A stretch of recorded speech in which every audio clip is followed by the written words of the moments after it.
Bonus. Trax. C'est la guerre. Le fandom croule sous les attaques d'impitoyables influenceurs. Il y a des héros dans les deux camps. Le mal est partout.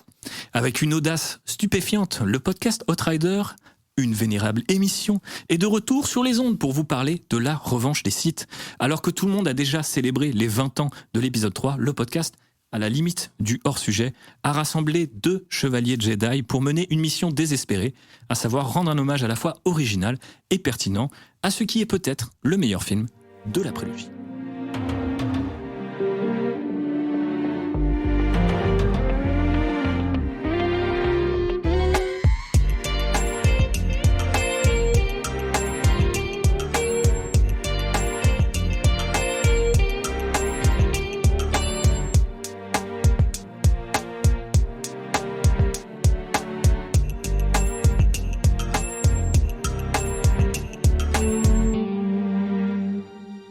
Bonjour à toutes et à tous et bienvenue à bord de l'Outrider pour ce qui est le 2e épisode de l'année. Une production record, j'espère que vous le remarquerez. On ne va pas se mentir, on a bien failli manquer ce rendez-vous, cette tradition qui avait été inaugurée en 2019 avec les 20 ans de la menace fantôme et poursuivie en 2022 avec les 20 ans de... Attention... L'attaque des clones. Bravo Marc. Alors certes, on est encore... Je l'avais pas. Ouais, il faut suivre Bob. On est encore en 2025, vous l'aurez remarqué, mais tout juste. Mais effectivement, heureusement, j'ai mes 2 acolytes qui sont bien là. Nous avons retrouvé la trace de nos chevaliers Jedi adorés, bien aimés. Il y a tout d'abord le bon Robert Ospian, scénariste, réalisateur, critique, bref, un homme aussi talentueux qu'un certain Anakin Skywalker, mais qui n'est pas encore passé du côté obscur, enfin, peut-être. Avec en plus cette petite voix ASMR qui va bien, peut-être que finalement il est déjà passé du mauvais côté de la force. On conclura sur ce sujet à la fin de l'épisode. Restez avec nous, restez à l'antenne. Il y a également Marc. Salut. Le maître du conseil sur CloneWeb, un site qui le prédestinait bien évidemment à devenir un chevalier Jedi particulièrement sage. Je lui ai dit tout à l'heure en off, c'est un ancien du Star Wars Game et de la critique. Un ancien dans le bon sens, pas un vieux collant. Bien sûr, enfin... Un gardien du temple. Ça, je laisserai les auditeurs et auditrices en juger, Marc. Mais moi, j'ai ma réponse. Et elle est positive, rassure-toi. On va parler de la revanche des Sith, sans aucun spoiler. Alors, pas sur le film, mais sur le sujet de cet épisode. Mais avant de parler du film lui-même, je voulais qu'on parle un petit peu du phénomène. Et de quels souvenirs vous gardez finalement peut-être de la promo, de ce qui a précédé votre première séance. Marc, on commence avec toi. Alors moi c'est simple, en fait j'avais déjà monté cloneweb.net à l'époque, donc le site date de 2002, donc on était à fond, donc j'avais monté un dossier spécial où je récupérais la moindre photo qui passait, le moindre scan de magazine, il y avait tout genre de trucs. Donc évidemment j'étais à donf moi quand c'est arrivé parce que c'était quasiment un 2e travail. Donc ouais à fond, et puis des super souvenirs de communauté, de la projection du jour J et tout, c'était cool. Bob ? Moi j'attendais le film comme un fou parce que pour le coup je faisais partie de ceux qui avaient plutôt... j'avais beaucoup de réserves sur la menace fantôme, un peu moins de réserves sur l'attaque des clones, donc là j'avais l'espoir que la courbe d'amélioration aille dans le même sens, et je me souviens que... celui-ci, je ne l'avais pas vu en projection de presse, contrairement au second. Mais je m'étais fait... Parce que du coup, à l'époque où il n'y avait pas encore la postlogie, on se disait, ça y est, là, on va pouvoir faire l'intégralité. Donc je m'étais fait les épisodes 4, 5, 6, 1, 2 dans la journée chez moi. Ah, dans la journée, carrément. Et j'avais même donc continué avec le Clone Wars de Tartakovsky, qui aujourd'hui n'est plus canon, en préparation de ma séance, du coup je crois à minuit ou 20h, ou je sais plus c'était quoi exactement, mais en gros la première... Il y a eu des séances de minuit à l'époque, La toute première séance, parce qu'en même temps je avait été sélectionné à Cannes, donc il n'avait pas le droit d'être diffusé avant une certaine... Même si c'était pas minuit, ça devait être genre 20h ou un truc comme ça, pour aller voir le film du coup à la première séance possible à l'UGC Bercy. Et plein d'anticipation, plein d'attentes et plein d'espoir. Mais justement, alors cette première séance, puisque tu n'étais pas parmi les nantis qui l'avaient découvert en avance, parmi la presse, comment ça s'est passé ? Écoute, j'étais... comme je m'étais fait le marathon perso juste avant, j'étais vraiment genre chauffé à bloc, et Et j'ai été totalement séduit. On va revenir en détail sur toutes les choses qu'il y a à redire et tout, mais c'est vrai que dans l'ensemble, et bénéficiant du fait d'avoir pu donc, du coup prendre vraiment la saga dans son ensemble comme ça, c'était intéressant de voir justement toute l'évolution, malgré certains trucs de précipitation, mais ouais, dans l'ensemble, franchement, plutôt séduit et vraiment convaincu immédiatement que c'était le meilleur des 3 épisodes de cette prélogie. C'était le cas du reste de la salle, des gens qui étaient avec toi. Quelle était un peu l'ambiance sur le moment, quoi? Des gens qui étaient avec moi. Bah, après, on va pas se mentir, une séance à minuit ou 20h, la première séance, c'est quand même, on va dire, probablement 80% de Yankee. Ouais. Voilà, déjà, j'ai qui est la utilisé un cause terme un peu plus péjoratif que le tien. Je me considère moi-même Yankee de Star Wars. Jusqu'à récemment. Donc non, les gens étaient plutôt chauds et je sais que justement à l'époque j'avais un pote qui lui n'avait vraiment pas aimé, voire détesté les 2 précédents et qui sur celui-ci avait mis genre la note maximale. Donc il y a quelque chose qui avait opéré, le charme avait opéré en tout cas, il y avait quelque chose qui avait marché et je pense qu'il a quand même réussi à convaincre pas mal de monde qui avait pu être réfractaire aux 2 précédents. Évidemment pas tout le monde et évidemment il a ses problèmes et etc. Mais voilà, j'ai quand même l'impression que il y avait un côté événement, il y avait voilà, tout ce qui nous avait été un peu vendu d'un point de vue purement dramaturgique sur, voilà, on savait que ça allait se terminer avec le duel Obi-Wan Anakin, tout ça. Donc, c'est enfin le point culminant de toute cette attente, pas juste des 3 ans depuis l'attaque des clones, mais vraiment depuis l'annonce de la prélogie, depuis même techniquement depuis 77, on pourrait dire. Quoi. Ouais, j'allais le dire. Donc, il y avait quand même quelque chose qui a marché. Et d'ailleurs, sur ce point, c'est vrai que la promo, je ne sais pas si tu t'en souviens, Marc, mais il y avait un trailer qui spécifiquement montrait même des images d'un nouvel espoir. Et il y avait même des dialogues du coup de Guinness et tout. Alors Marc me fait signe que non. Non, pas du tout. Aucun souvenir de ce montage-là. Du coup, c'était vraiment marketé à la fois comme la fin de la prélogie, même si on n'utilisait peut-être pas encore le terme, mais aussi la conclusion de la saga, au sens où elle se refermait, la boucle était bouclée, quoi. Et je me souviens que ça m'avait vraiment marqué et qu'effectivement, on était aussi à une époque que les moins de 20 ans ne peuvent littéralement pas connaître, parce que du coup, on a des trailers qui, je dirais pas montrent tout le film, mais qui ne cachent pas spécifiquement les points d'orgue, le 3e acte, le grand duel, tout est là, en fait, directement dans cette bande-annonce. Et moi, à l'époque, elle me saignait à blanc, quoi. J'étais en mode, il faut absolument que je voie le film le plus tôt possible. Quand toi, l'as-tu vu, Marc, ce film ? Ben moi moi je faisais à l'époque partie, je fais toujours partie d'ailleurs, j'en parle au passé, mais l'équipe existe toujours, d'un forum de Force.net, la FanForce, qui était une petite communauté francophone au sein d'un gros forum anglo-saxon. Les fameux Yankees, donc. Ouais, des Yankees à fond, et les Parisiens qui s'étaient donné rendez-vous au Max Linder.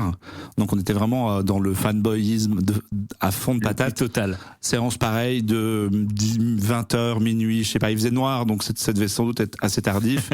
Plein de gens dehors, une salle chauffée à blanc, tout le monde était à donf, des gens en costume, déjà c'était un très chouette souvenir. Mais moi j'en retiens rien de négatif en fait de ce truc-là. Je me rappelle pas de ce qu'on a dit du film à sa sortie, ni même de mon ressentiment à ce moment-là. Très honnêtement, je pense que j'ai dû kiffer, parce que en le revoyant je kiffe, donc ça a pas dû bouger. Après la salle était chaude, il y avait vraiment une ambiance très très motivante, et ouais, c'était cool, quoi. Eh ben écoutez, vous avez eu 2 expériences incroyables. Et toi ? Bah oui, moi j'ai eu une expérience tout à fait différente, parce qu'on a eu 2 expériences parisiennes dans des cercles un peu différents. Alors quand Bob citait un ami qui mettait la note maximale, pour les jeunes qui nous regardent, c'était pas encore sur Letterboxd, c'était sur, je sais pas, Allociné peut-être. Ouais. On les embrasse. Moi, à l'époque, pour resituer les choses, en 2005, moi j'ai 14 ans. Donc je suis au pic, je pense, de ma fanboyitude Star Wars. Star Wars, c'est ma vie, quoi. C'est les personnages Star Wars ce sont mes amis. Il y a pas d'autre mot. Et par contre, je suis un peu écartelé entre 2 ruralités très différentes, parce que j'habite en Corrèze, à Ussel spécifiquement, case dédiée au 19, et mon père est déjà revenu dans ma région natale, donc dans les Vosges, case dédiée au 88, un numéro qui est un peu connoté, mais voilà, simplement pour les Vosges. Et en fait, mon père me nargue en disant, tiens, là où lui travaille, et parce que moi c'est pas encore la fin de l'année scolaire, on est en mai, c'est tout juste. En fait, lui, il a l'occasion de le voir en séance de minuit. Donc il m'envoie un message et il me dit, je vais le voir ce soir et tout. Je suis absolument deg, il faut que j'attende le lendemain. En plus, j'ai cours le mercredi matin. Et donc je me souviens que je fais le cours le mercredi matin, mais intenable, impossible de me concentrer sur quoi que ce soit. je rentre manger à la maison, je repars à pied parce que bizarrement, j'avais pas de potes à l'époque parce que j'ai été le voir tout seul dans le cinéma du coup à Ussel. En plus vraiment pas avec mes frères parce que je crois qu'il y avait aussi l'idée, alors je sais plus comment, c'est le premier Star Wars PG-13, c'est le premier Star Wars avec avertissement, je pense en France, je ne pense pas qu'il était interdit aux moins de 12 ans, Non, je pense pas. mais les gens nous corrigeront éventuellement. Donc du coup j'y vais vraiment seul, quoi, même pas avec un de mes deux petits frères, il y en a un qui était très petit, mais l'autre aurait pu, je pense, était en âge de voir le film. Donc du coup j'y vais avec mes petites pattes, je vais au ciné, je paye ma place, vraiment l'expérience, tu vois, ultra solitaire. Il y a quasiment personne, on est dans un cinéma en race campagne au milieu de la Corrèze, je découvre le film. Je prends une énorme tarte et je me souviens que sur le retour, je prends énormément de temps, tu sais, juste pour me dire oh putain, Star Wars, c'est fini, quoi. Putain, c'est nul, quoi. La vie, c'est une chienne, quoi, en fait. Hein. Et du coup, je sais qu'il va avoir un Indiana Jones 4, qu'il va avoir une série Clone Wars, enfin une deuxième, qui a ce projet déjà de série en live action. Donc, je me dis bon, Star Wars, c'est pas fini, calme-toi et tout. Mais j'ai vraiment pris une espèce de tarte à ce moment-là. Et je crois qu'on en reparlera peut-être dans notre analyse du film, mais en le revoyant cette année, et spécifiquement pour préparer le podcast, du coup, j'ai commencé à connecter deux trucs. C'est-à-dire que 14 ans, t'es dans l'adolescence. Après, bon, moi, je vais redéménager et je vais revenir dans ma région natale. Et donc, je vais me livrer un petit peu le temps de ce podcast. Attention, préparez les mouchoirs. Mais moi, en 2005, je me dis, je retourne dans la région, même dans la ville où j'ai grandi enfant. Et où plus ou moins, j'ai découvert aussi le début de Star Wars, la prélogie. J'avais vu, mon père m'avait emmené voir les éditions spéciales et tout. C'est la promesse d'un retour à un âge d'or phénoménal. Tu vas retrouver tes potes d'enfance, tu vas retrouver ta famille. J'étais très très proche de mon grand-père, etc. Il se trouve que il décède cette année-là. Pas de bol.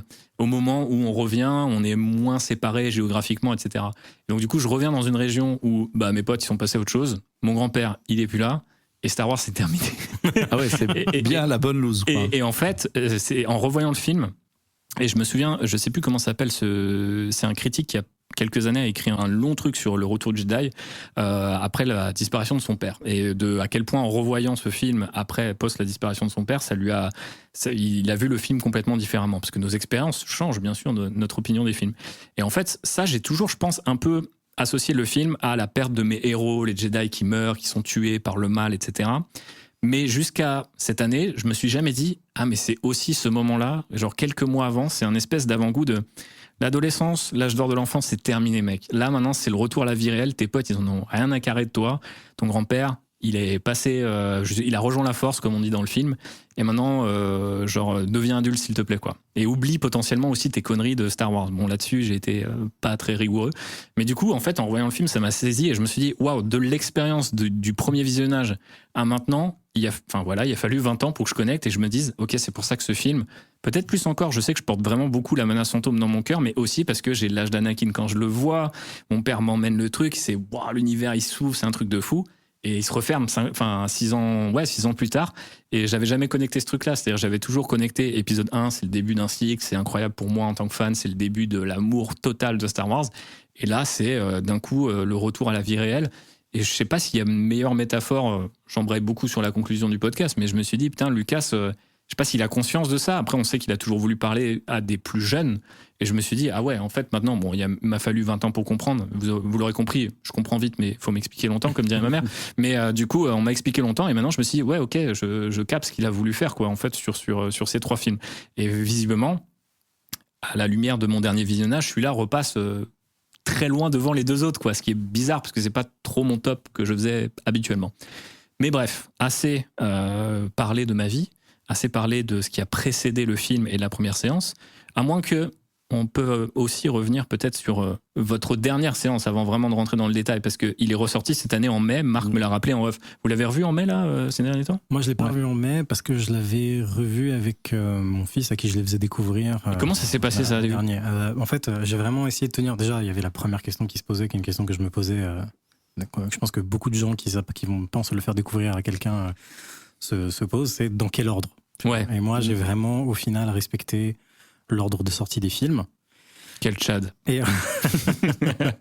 Et comme, par contre, je lui ai montré en VF pour les 6 premiers, je pouvais pas me montrer les Despecialized Edition. Mm-hmm. Donc, j'ai dû me rabattre sur les versions modifié. Donc évidemment, j'ai dû lui expliquer à la fin du Retour de Jedi qui était ce jeune mec qu'on voyait en Force Ghost. Mais lui n'avait pas conscience qu'il y avait d'autres épisodes. Si, parce que pour le coup, il avait quand même suivi le fait qu'il y avait eu les 7, 8, 9 fragments. Enfin, il est né en 2016. Il était au courant de Star Wars. Il avait un pote qui lui a un grand frère et donc il avait déjà vu certains films. Ma plus grande hantise, c'était de réussir, ma plus grande peur, vraiment, c'était de réussir à lui montrer sans qu'il se fasse spoiler le twist. Je suis ton père, quoi, tu vois. Et qui est aussi une des raisons pour lesquelles j'ai montré dans l'ordre 4, 5, 6, 1, 2, 3, 7, 8, 9, donc effectivement, qui en vrai n'a aucun sens, mais bon, qui est l'ordre de sortie. Donc je me disais que c'est quand même celui qui avait le plus de sens, en tout cas à mes yeux. Et ça s'est passé à peu près comme on peut s'imaginer que ça passe. C'est-à-dire qu'aujourd'hui, parce que lui aussi, je lui ai créé un compte Letterboxd. Donc ses 4 films préférés, c'est K-pop Demon Hunter. Et les 3 autres, c'est des Star Wars. Je vais pas mentir, je crois que je mélange lesquels, mais je sais que c'est Star Wars préféré. Il a un classement absolument, à nos yeux, complètement iconoclaste, je pense. Mais oui, je crois qu'en premier, il y a La Menace Fantôme. Ça, c'est un vrai, ça, c'est un bon. Je crois qu'il y a Le Retour de Jedi en deuxième. Pour l'instant, moi, j'adore. Il hésite entre les deux. Et après, je crois qu'en troisième, c'est La Revanche des Sith, justement. Donc, évidemment, grosse adhésion à la prélogie. Et il a vraiment accroché. Et La Revanche des Sith, c'était c'est vraiment un de ceux qu'il a le plus aimé. Et le fait de réussir à l'amener à ce point, c'était très cool. Et j'ai voulu mettre une pause entre quand je lui ai montré les 4, 5, 6, puis les 1, 2, 3. Il y a eu presque un an. Parce que je crois qu'en plus, au milieu, on s'est fait les Indiana Jones parce que le 5 allait sortir. Enfin bref. Et donc j'ai voulu créer un peu une attente, et quand on a commencé à regarder la prélogie, même j'ai commencé à lui dire, tu te rappelles ce qui se passe dans les épisodes 4, 5, 6, et je lui ai demandé de me dire, et il a réussi à me les citer alors qu'il les avait vus qu'une fois. J'étais là, genre mortel. Ça l'a marqué, quoi. Vraiment, c'est que ça a marché quelque part. Et non, en fait, c'était aussi une autre expérience de vraiment les redécouvrir à travers ses yeux, de me demander qu'est-ce qu'il comprend, est-ce que vraiment, tu vois, tout ce que tu cites, effectivement, c'est super intéressant par rapport à ce que Lucas avait en tête de faire quand il s'adressait évidemment à un public plus jeune. Les mauvaises langues diront genre, bah oui, les gags à la con, Jar Jar, l'espèce de chameau de l'espace qui lâche une caisse face à la caméra, ça et tout. Ça, on est d'accord, c'est débile. Mais le fait d'avoir fait des films ultra alambiqués, ultra chargés politiquement, et qui effectivement racontent globalement la chute de leur héros, le héros auquel ils vont s'identifier, comme tu dis. Donc, comme tu as le même âge que Anakin dans le premier, et que soudainement tu le vois devenir un dictateur, on va devenir un assassin. C'est pas bien à la fin du... En 2005, t'es plus bien. Il y a quelque chose, je trouve ça très ambitieux et très audacieux finalement de se servir de ce que beaucoup de gens, même Denis Villeneuve, rabaisse à des films pour enfants. Pour finalement raconter quelque chose en vrai d'aussi profond, d'aussi tragique, tout ça et tout. Je sais pas à quel point, il m'a jamais dit de lui-même c'est quand même chaud ce qui se passe avec Anakin, ça et tout. Mais je sais que il y a quelque chose qui a tilté dans le fait que quelqu'un puisse puisse vriller, puisse devenir méchant, puisse. Mais c'est ça qui est exceptionnel dans la métaphore. On reparlera sans doute de l'aspect politique, comme tu dis, c'est très chargé, mais c'est que quand tu le vois, même à 14 ans, je pense pas que tu puisses comprendre ce à quoi il fait référence. Mais par contre, c'est grâce en fait juste au pur pouvoir de l'histoire et à son storytelling bien à lui de Lucas, tu te dis ok, par l'identification à ce personnage, surtout quand t'es un petit garçon puis un ado, tu vois, tu te dis ah ouais, attends, je crois qu'on me met en garde sur un truc, genre je suis pas sûr exactement que ça se passe comme ça dans la vie réelle. Il se trouve que depuis, la vie réelle nous a appris que ça se passe même plus facilement que dans une trilogie Star Wars, ce qui est quand même assez terrible à dire, mais ça prouve qu'il était quelque part un peu dans le vrai. Marc, on va revenir, vous avez vu, Outrider, c'est des faits, mais aussi un cœur. Il y a pas que du Wikipédia cité à Tire-Larigot. Dans cette nouvelle séance, parce que je crois que tu l'as vu toi cette année en mai, dans une salle comble. J'ai vérifié, je crois que c'était fin avril. Ça change pas grand chose. Ouais, je l'ai vu dans une salle comble. J'ai voulu retourner le voir à l'UGC de Bercy, qui était un peu la salle de prédilection où on faisait des. N'est-ce pas ? Absolument. Voilà, moi j'ai vu l'Attaque des clones là-bas, j'ai revu une deuxième fois La Revanche des Sith là-bas à l'époque au moment de la ressortie. Je me suis dit je vais aller là-bas un peu en mode pèlerinage, puis j'habite pas très loin, donc en plus c'est très pratique. Et j'ai découvert qu'il y avait très peu de séances programmées, que je m'y étais pris à l'arrache, que c'était complet. Donc j'ai trouvé une autre séance, je me suis retrouvé à Créteil, à l'UGC de Créteil, qui est un cinéma dans un centre commercial où je vais jamais, mais qui en réalité est vachement bien. Tout neuf, nickel, si vous habitez Créteil, respect, vous avez un super ciné. Et je me suis retrouvé dans une salle à fond de balle. C'était complet. Il y avait des darons avec leurs gamins qui venaient découvrir. les gens étaient à 1000%, il y avait des vieux quinquas qui avaient ressorti leur t-shirt d'époque, il y avait toutes les générations qui se mélangeaient. Et franchement, j'ai passé une séance exceptionnelle. Je suis allé tout seul, parce que tous mes potes m'ont fait non, mais jamais de la vie, la revanche des Sith en salle, on va pas aller revoir ça, va te faire voir. Donc je suis allé tout seul. Change de pote. Et vraiment, j'ai passé un après-midi fantastique, où je me suis vraiment régalé, et quasiment avec des feels de 2005 quand c'est sorti, quoi. Vraiment gros kiff, et je suis très content que ce soit sorti. Ok, bah j'ai loupé moi la séance, mais franchement, je regrette un peu parce que le revoir pour les besoins de ce podcast, là tout récemment, il y a quelques jours, m'a fait comprendre à quel point j'aimais ce film. Et je suis content que vous ayez fait du forcing pour qu'on termine cette trilogie Outrider sur la prélogie, parce que sinon je l'aurais pas revu et j'aurais peut-être pas capté ce truc très personnel que je vous aurais confié aujourd'hui. Mais on va attaquer le film lui-même, enfin presque, puisque je voulais quand même parler vite fait de la pré-production en intro. Je sais pas trop si vous aurez grand chose à lire, mais moi je me suis basé sur ce bouquin, le making-of de La Revanche des Sith par Jonathan Rinzler, regretté Jonathan. C'est à faire pâlir tous les bouquins que l'Empire Disney nous sort aujourd'hui. C'est un niveau de détail qui est complètement zinzin, ce qui fait qu'il est assez difficile à lire. Cela dit, on me l'a offert en 2005 en pensant que ça allait m'intéresser parce qu'il y avait Star Wars dessus et personne n'avait, comment dirais-je, anticipé que du coup je devienne super fan de cinéma par rapport à ce côté-là en fait, voir les plateaux, essayer de comprendre comment ça marche. Je pense que la moitié du vocabulaire je captais pas et même encore aujourd'hui je suis pas sûr exactement de comment ça se fait, mais je le trouve vraiment extraordinaire. Si vous pouvez vous le fournir aujourd'hui, franchement ça vaut le coup. Après j'imagine que soit ça vaut 2 balles sur le bon coin ou soit 2000, enfin c'est un peu le problème avec ce genre de bouquin. Mais j'ai appris beaucoup de trucs, en tout cas j'ai révisé et notamment j'ai appris que comme à son habitude, l'ami George Lucas avait eu du mal à écrire son film. Et ça se sent peut-être, on va en reparler, je me tourne vers le scénariste, mais du coup, effectivement, pendant longtemps, c'est un film qui a démarré un petit peu sans scénario, donc beaucoup de concept art, beaucoup même d'animatique, de 3D, etc., mais fait un peu dans le, entre guillemets, sans squelette. Et puis arrive un gros document de 50 pages qui commence à détailler les choses, les différentes scènes, les différentes séquences. Et puis parmi ces séquences, il y en a certaines qui vont finalement rester. Par exemple, l'ouverture dantesque qui va beaucoup changer, mais il y a vraiment cette idée d'ouvrir le film sur quelque chose d'assez frappant. Il y a des concepts qui vont être déplacés puis être complètement abandonnés, notamment l'idée que Anakin puisse avoir... Palpatine en père, d'une certaine manière, il aurait influencé les fameux midi-chloriens pour créer cet élu et se faire un apprenti maison, quoi. Plutôt pratique finalement, mais ça sera abandonné. Il y a d'autres concepts qui vont finalement être déplacés, puis même finir dans des scènes coupées dont on reparlera peut-être. Mais ce qui est assez bluffant, c'est de voir que il a galéré et qu'on a un Rick McCallum, producteur de la prélogie, qui est derrière en disant non mais c'est bon, on va y arriver. Et il fait bosser tout le monde, tout ce qu'ils peuvent faire sans scénario, ils le font jusqu'au moment où ça commence à se développer en un vrai scénar et notamment autour de cette ouverture qui, il y a un focus assez précoce visiblement de Lucas sur cette idée d'ouvrir le film sur quelque chose d'assez fou. Alors à l'origine, c'est 7 batailles sur 7 planètes différentes. Bonne chance à ILM, mais du coup, ces différentes planètes, on les retrouvera dans le montage de la disparition des Jedi. En réalité, ça va être déplacé, mais il y a un certain nombre du coup de taf préliminaires qui va être réutilisé pour cette séquence-là. On le sait depuis, l'ouverture, c'est une séquence de bataille dans l'espace. C'est le in medias res absolu, je pense, de la saga. C'est 23 minutes. J'ai arrêté là la dernière fois en rôle, jusqu'à ce qu'on se pose sur Coruscant. Et je trouve que encore aujourd'hui, c'est parmi les meilleures 23 minutes que vous pouvez trouver dans la saga Star Wars. Qu'est-ce que t'en penses, Bob ? Je suis entièrement d'accord. Déjà, c'était vraiment très. Il y avait vraiment une évolution dans la mise en scène de cette prélogie. C'est-à-dire que le premier, où il y a encore pas mal de décors en dur, qui est encore tourné en pellicule, qui est le premier film que Lucas fait en je ne sais combien d'années, en 22 ans du coup, en tant que réalisateur. Et on est encore dans quelque chose de très théâtral, de vraiment un peu mollasson, pour être tout à fait honnête.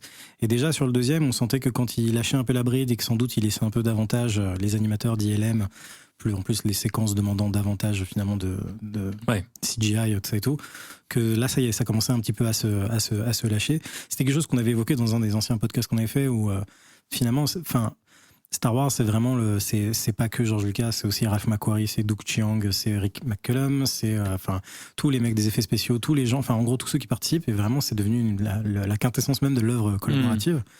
Et je pense que c'est encore plus vrai sur la revanche des Sith, où j'y reviendrai après, je suis obligé d'y revenir, où il y a des séquences qui ont été storyboardées par Steven Spielberg lui-même.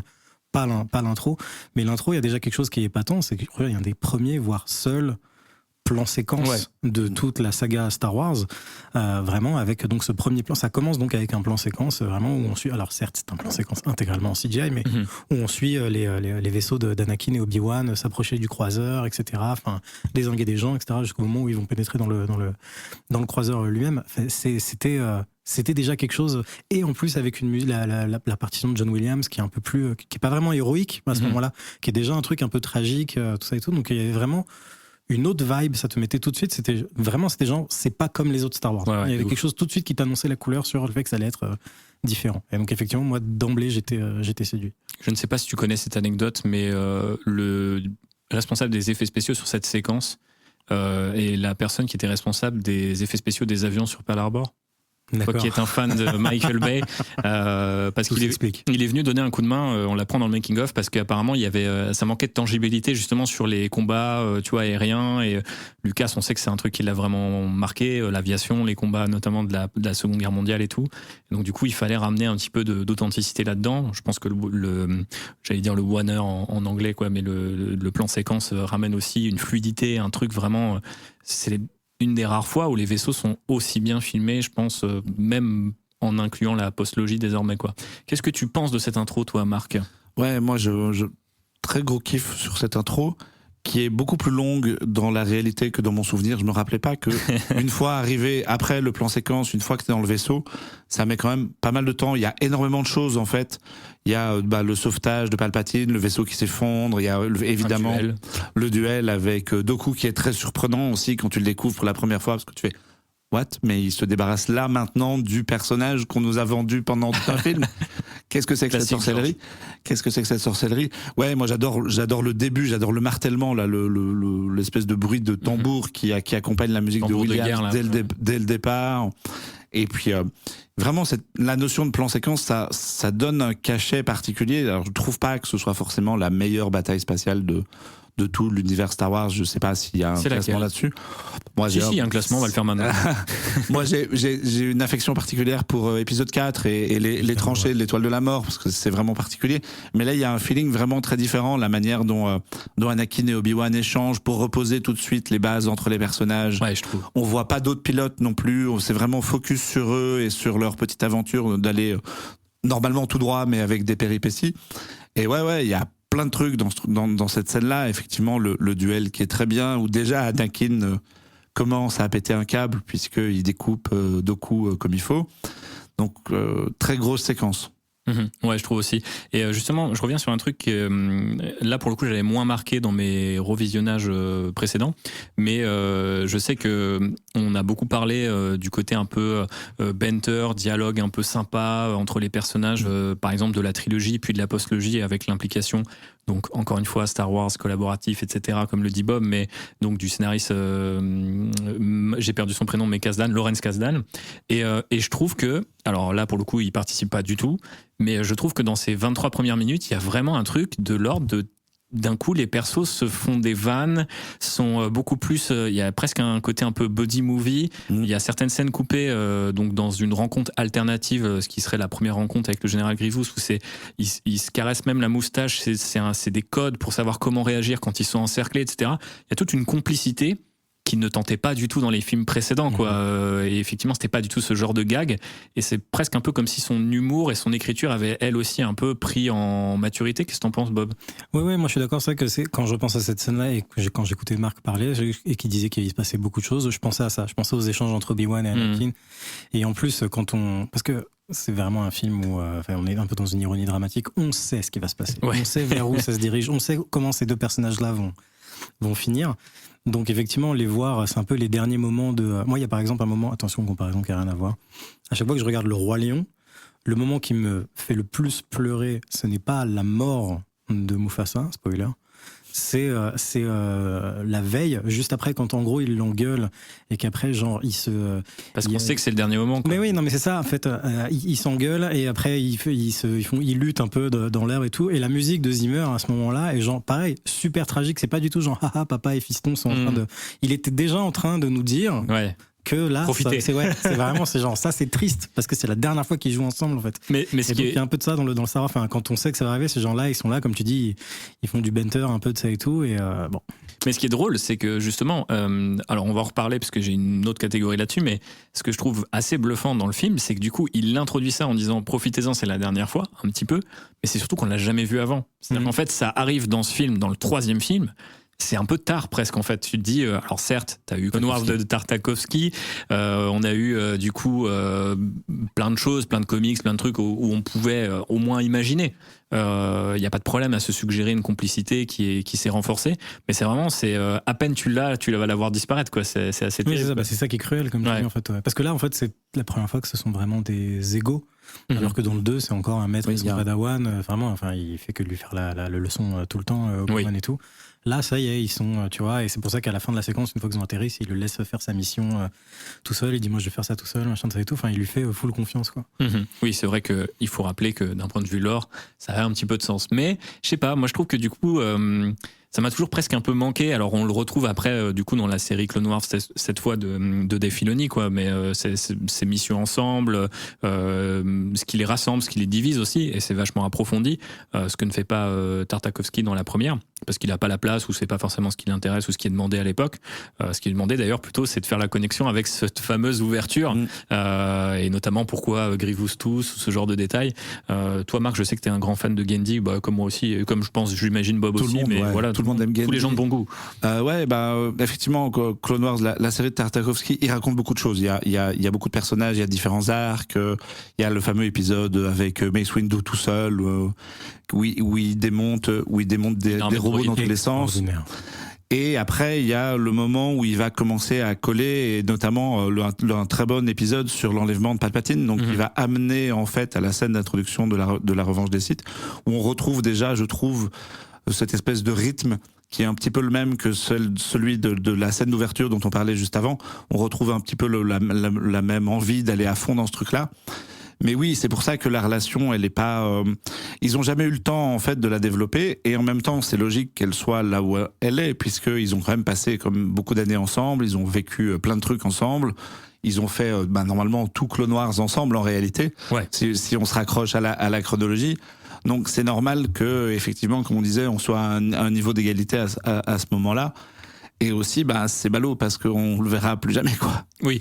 Après, il faut pas qu'on soit, comment dirais-je, les esclaves de notre temps où on a l'habitude de voir tout se rallonger, tous les moindres, comment dirais-je, blancs être remplis. C'est vrai que il y a un vrai plaisir, je trouve aussi, à redécouvrir les personnages avec une nouvelle couleur, quoi, quelque part, de se dire, oui, maintenant ils sont complices, maintenant ils sont égaux. Ouais, c'est ça, il y a quelque chose qui est induit. Après, à la limite, si moi j'avais plus un reproche de cette Takabi à faire, c'est plus sur le fait qu'effectivement, donc techniquement, depuis 77, on nous parle de la guerre des clones. Et tu la vois jamais. Je la vois jamais, en fait. Enfin, si t'as pas regardé la série, ce qui en principe ne devrait pas être nécessaire et tout, tu ne l'as jamais vu. Tu n'as que vu genre Begun the Clone Wars, et la fin.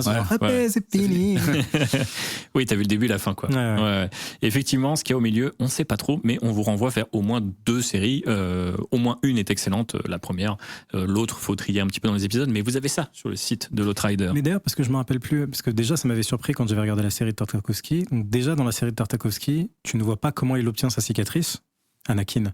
C'est vraiment genre littéralement il part et après c'est genre cut, il revient d'une mission et genre Padmé l'accueille et genre il a une cicatrice. Donc tu ne voyais pas. Dans l'autre série Clone Wars, on le voit pas non plus. Ouais. Quand même très étrange pour une saga surtout qui a rempli tous les blancs. Lucasfilm remplit tous les blancs et là ce truc là. Alors dans Clone Wars, il y a quand même la série de Tartakovsky, il y a quand même un épisode où il a un espèce de rituel où il se fait peindre le visage et oui, je sais pas ça vient c'est avant. Je sais plus c'est flou dans mon souvenir. C'est pas à ce moment-là que ça arrive. Mais donc du coup, je crois qu'il l'a pas, mais que c'est un foreshadowing, il me semble, ils le font avec la peinture et du coup c'est censé symboliser le côté obscur qui grandit, de même que la main coupée, quoi. Comme son fils, finalement. Comme 75% des personnages dans Star Wars. Oui, on devrait le dire effectivement comme ça. Donc on a 23 minutes de pure tradition pulp où il y a de la vanne, il y a du combat au sabre laser, il y a du combat spatial. Pour les fans de, je pense à notre ami Space Shipper sur les réseaux sociaux, mais là, c'est une dinguerie en fait, le nombre de vaisseaux, de trucs que tu vois à l'écran, et déjà aussi ce côté dont on va sans doute reparler, mais cette envie de connecter à la trilogie originale, de par le design des vaisseaux qui ont évolué, le chasseur Jedi qui se rapproche d'un chasseur TIE, les chasseurs clones qui vont avoir un look un peu de X-Wing. Enfin, je trouve ça hyper plaisant, mais surtout en 23 minutes, d'un coup, on a posé à peu près tous les enjeux du film. À part Padmé, mais qui arrive juste après, en fait, une fois qu'on est posé sur Coruscant. Et justement, je voulais revenir là-dessus, parce que, justement, dans ce film, des choses à traiter, il y en a énormément. Il y a la fin de la guerre des clones, il y a la relation entre Anakin et Padmé, il y a ce qui se passe au Sénat, il y a le Conseil de Jedi, et bien sûr, il y a toute la tromperie de Palpatine qui, du coup, continue d'être un peu aux manettes. Mais c'est la première fois qu'on le voit vraiment le faire aussi. Ça aussi, c'est la première et la dernière fois, quelque part. Pas la dernière fois pour ceux qui auront vu l'épisode 9, mais bon. Et tout ça, bien souvent, c'est plus suggéré que montré.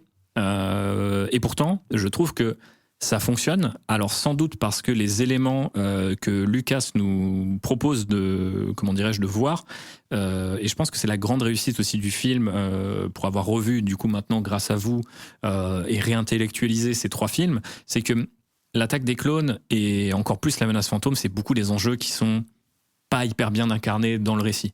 Là, la fin de la guerre des clones, c'est indexé à la mort du nouveau méchant que tu vois dans la scène d'intro, le général Grievous, etc. Et tout paraît beaucoup plus facile à comprendre et à capter, y compris pour les plus jeunes, je trouve. Enfin, c'est assez bien fait. Et ça m'a rappelé ce que dit un théoricien de l'écriture qui s'appelle Robert McKee, où il dit que la crise, c'est le moment ultime d'une histoire, c'est quand le personnage fait un choix. Et si ça marche pas, en fait, il y a rien qui marche dans l'histoire. Et malgré tous les défauts qu'il y a dans le film, où il y a beaucoup de choses qui, je trouve, même encore aujourd'hui, malheureusement, ne marchent pas, en fait, la crise marche tellement bien, cette accumulation d'enjeux, et tout arrive au moment de la tragédie dont on va reparler après, mais au moment où ça arrive, ça fonctionne, et je trouve que limite, ça rattrape tous les défauts du film que tu aurais vu jusque-là. Qu'est-ce que vous pensez, en fait, de cette accumulation de toutes ces intrigues, en fait, entre elles, qui se superposent, et pour un mec qui, apparemment, rechigne toujours à écrire ou est considéré comme un mauvais auteur, je trouve qu'il a fait un plutôt bon taf, Lucas, sur cet épisode. Je sais pas ce que t'en penses, Bob. Si, je suis d'accord. C'est vrai que je me rappelle effectivement qu'il y a quelque chose on en avait parlé dans le podcast sur l'attaque des clones. L'attaque des clones était un peu un pionnier de l'ère des intrigues alambiquées, en fait, dans les blockbusters. Et c'est vrai que c'était une espèce de techno-thriller, détective, ouais, voilà, il y avait tout le truc du saber dart qui te fait remonter à tel truc, qui te fait remonter à Geonosis, qui te fait remonter machin de ça et tout, et c'était vrai, voilà, c'était un peu le bordel et un peu tiré par les cheveux, alors que ici, finalement, tous les éléments que tu cites ont une cohérence, sont vraiment directement entremêlés, c'est-à-dire qu'effectivement, la méfiance du conseil nourrit l'autre trame qui nourrit l'autre trame. En fait, les trames se nourrissent davantage entre elles, au lieu d'être une espèce de bordel qui avance un peu masqué. Enfin, c'était pas de la mystery box à l'époque, mais il y avait cette idée que voilà, on découvre comme dans une enquête, ce qui était aussi un peu excitant, mais bon, qui fait que a posteriori tu dis genre, mais attends, est-ce que ça tient vraiment le coup, ça il faut derrière ce machin, ça et tout, enfin bref. Et là, non, en fait, autant il y a des choses qui sont précipitées dans la bascule d'Anakin, en fait, qui se résout quand même relativement assez vite à je dirais, si moi, mon principal reproche par rapport à ce film-là, c'est ça, c'est le moment où il décide de tuer Mace Windu. Il y a vraiment un côté genre, est-ce que tu crois vraiment que là, c'était vraiment la seule solution, la seule décision possible? Tu pouvais pas juste temporiser un petit peu? Mais il y a ce truc-là un peu précipité, mais sinon tout le reste globalement se tient. Le mec, et c'est des trucs qui sont construits en amont. Il se sépare de sa mère dans le premier, il la perd dans le deuxième, elle crève avant de pouvoir lui dire je t'aime. La seule personne qui lui dit je t'aime, c'est Padmé à la fin du film, qui s'est refusé, qui était dans la frustration pendant tout le film. Et là, il a des rêves sur le fait de la perdre. Enfin, on est dans le classique de la prophétie qui va s'auto-réaliser, parce que finalement, c'est lui qui va causer le truc. Mais voilà, enfin, c'est ça que je veux dire. Ça se nourrit, comme tu dis. Ouais, tout se tient, en fait. Tout se tient. Et donc, pareil, des trucs sont construits, que ce soit, tu prends le fil de la première présentation d'Anakin au Conseil dans la menace fantôme, et tu peux le tirer jusqu'au moment où il lui dit we don't grant you the rank of master, quoi. Tu vois, enfin. Et c'est voilà, et tout est lié, et puis avec le Palpatine en plus qui continue de faire ses trucs d'enfoiré derrière, genre t'as vu, ils ne font pas confiance. Énorme gaslighter. Ah ouais, voilà. Donc tout ça fonctionne franchement super bien, et effectivement, je trouve que là, Enfin, il a grave bien raccroché les wagons. Il y a des trucs qui vont trop vite.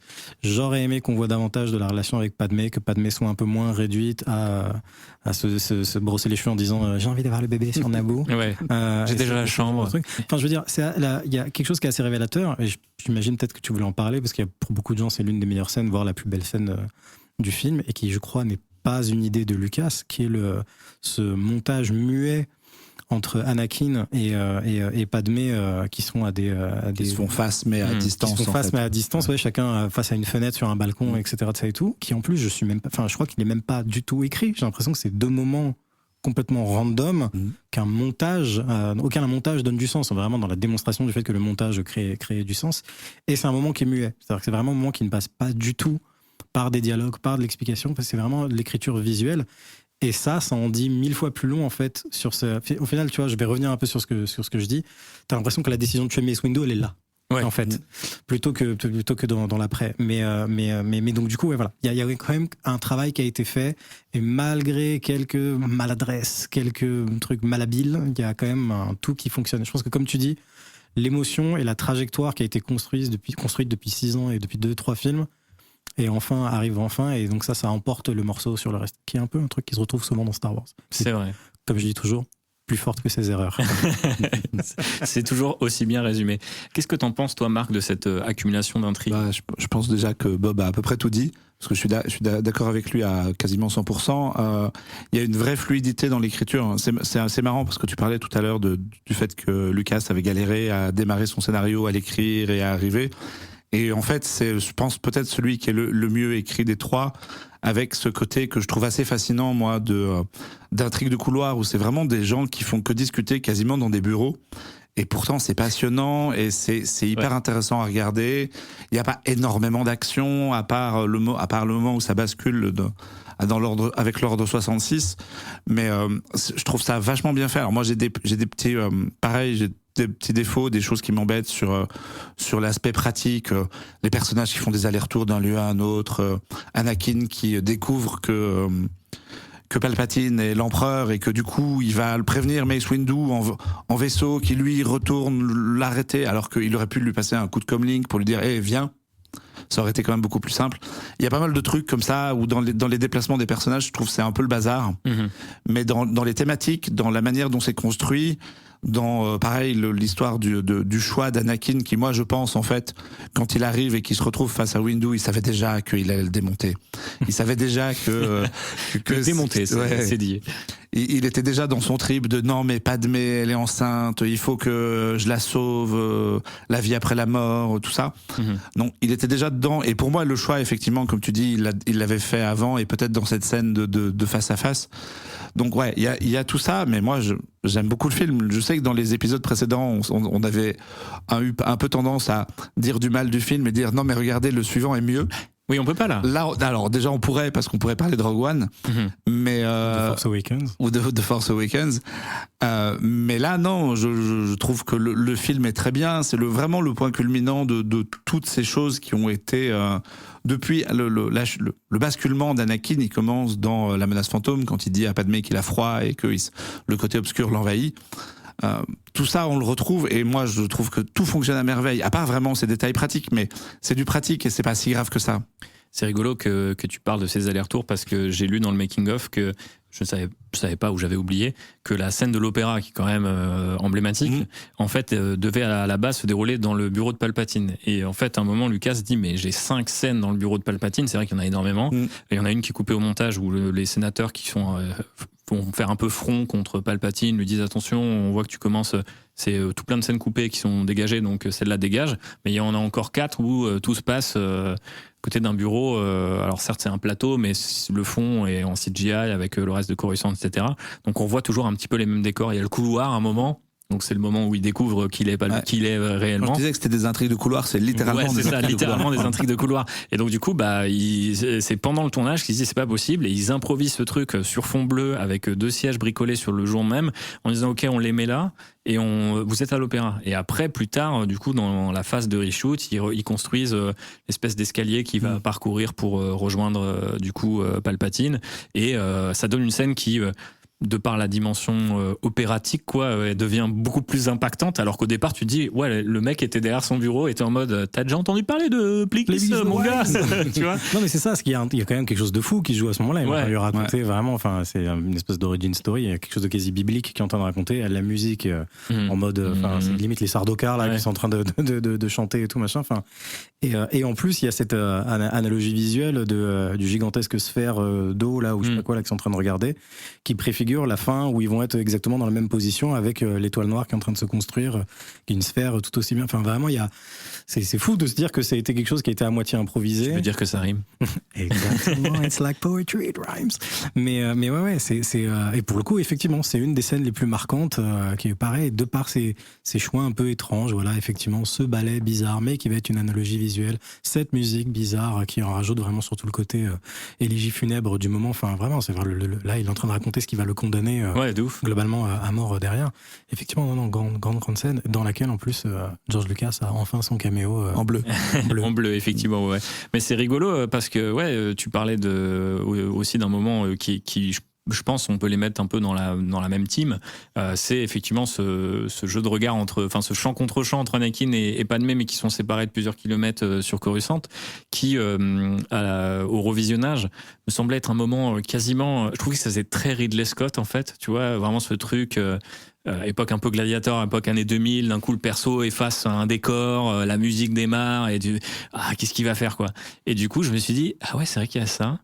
Ça a un peu rien à foutre là dans le vocabulaire de Lucas habituellement, mais du coup tu te dis, donne-moi en plus. Enfin, en fait, presque t'aurais envie de dire, vas-y, fais 7, 8, 9 avec du coup plus d'idées bizarres, mais qui de temps en temps peuvent un peu, j'aurais pas touché au génie parce que c'est on cite Scott, on pourrait citer d'autres réalisateurs qui sont aussi tout à fait prolifiques, tout à fait talentueux, mais en fait c'est pas non plus incroyable, mais c'est juste que dans la grammaire de Star Wars ça n'existe pas, ce genre de moment où tu te dis ouais, pendant 2 minutes il se passe rien, les persos se regardent et ça renforce cette dramaturgie. J'ai trouvé incroyable au revisionnage ce moment, quoi. Ça m'avait frappé de me dire, je m'étais jamais vraiment attaché là-dessus, alors que je trouve hyper bien, quoi. Vraiment. Après, le prochain réalisateur qui a eu des idées bizarres et qui a fait discuter des personnages à des kilomètres de distance, je crois que le film n'a pas été très apprécié. Il semblerait, mais on avait dit qu'on n'en parlait pas pour différentes raisons. Tu voulais rajouter un truc, Marc? Non, on peut en parler, moi j'aime bien. Oui, je crois que là-dessus on sera tous d'accord à cette table, désolé.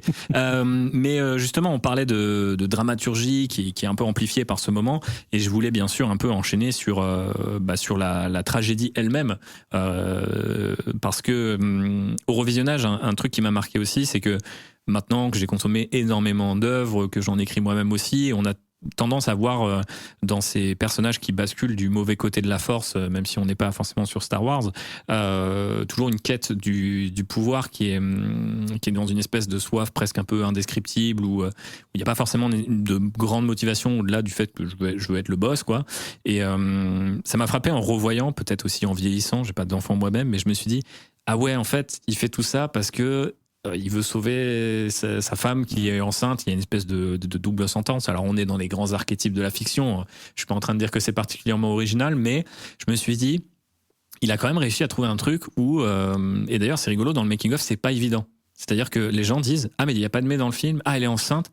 C'est-à-dire qu'en fait les gens ne s'attendent pas nécessairement à ce que dans le film on voit la naissance des jumeaux. Les gens ne savent pas du coup en 2003 ce qu'il va faire.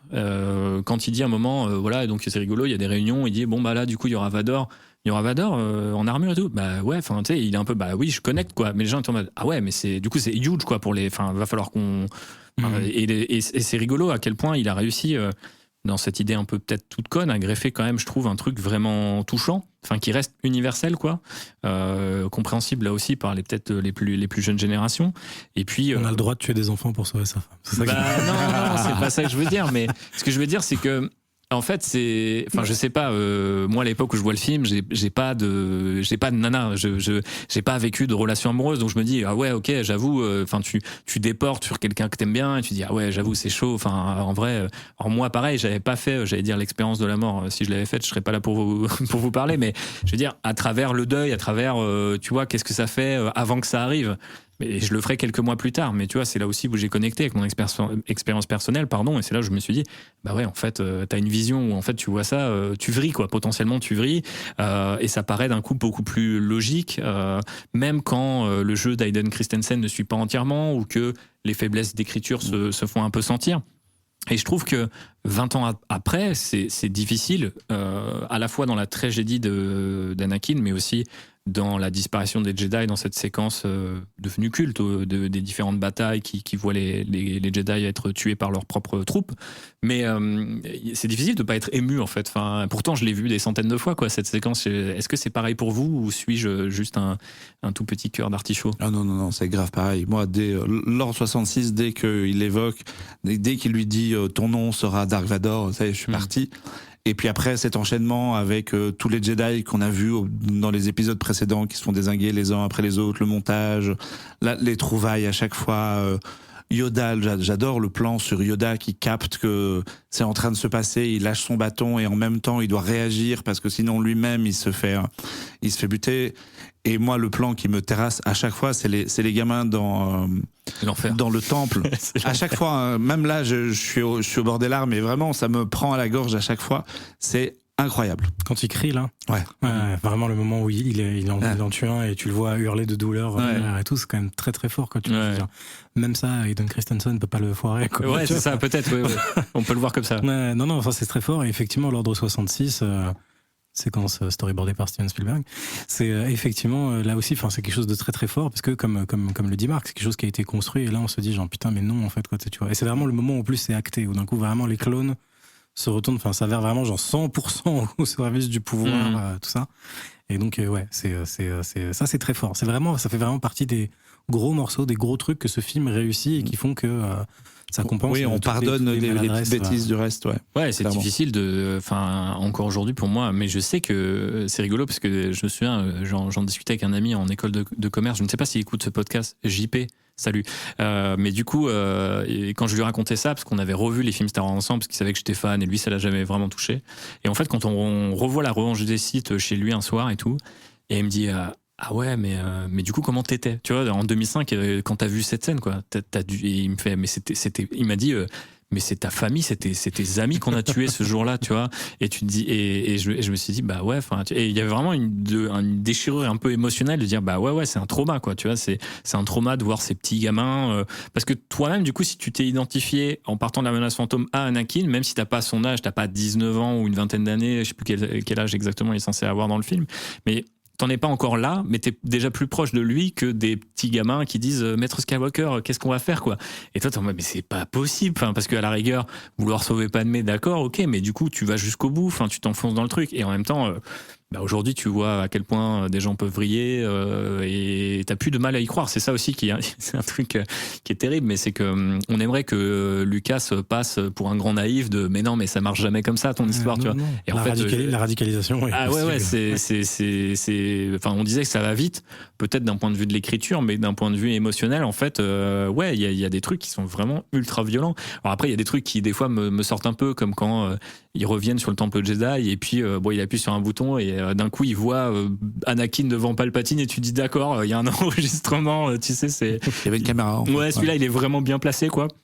Mais il n'empêche que dans cette séquence c'est dur, et puis encore plus je pense pour le nerd que j'étais et que vous étiez peut-être aussi, mais tu sais, de dire ok, tu sais que tel Jedi c'est Plo Koon, et tu dis putain mais le mec se fait dérouiller dans son vaisseau, mais non mais c'est horrible et tout, et tu sais c'est juste très clairement on n'est pas à l'époque dans laquelle on vit aujourd'hui où il faudrait que chaque figurine articulée ait son épisode de je ne cite personne, je ne vise personne, attention je vous vois rigoler, mais et son quart d'heure de gloire, mais là c'est vraiment en mode bah écoute, ton chasseur est devant le mien, un coup de blaster et on n'en parle plus, quoi.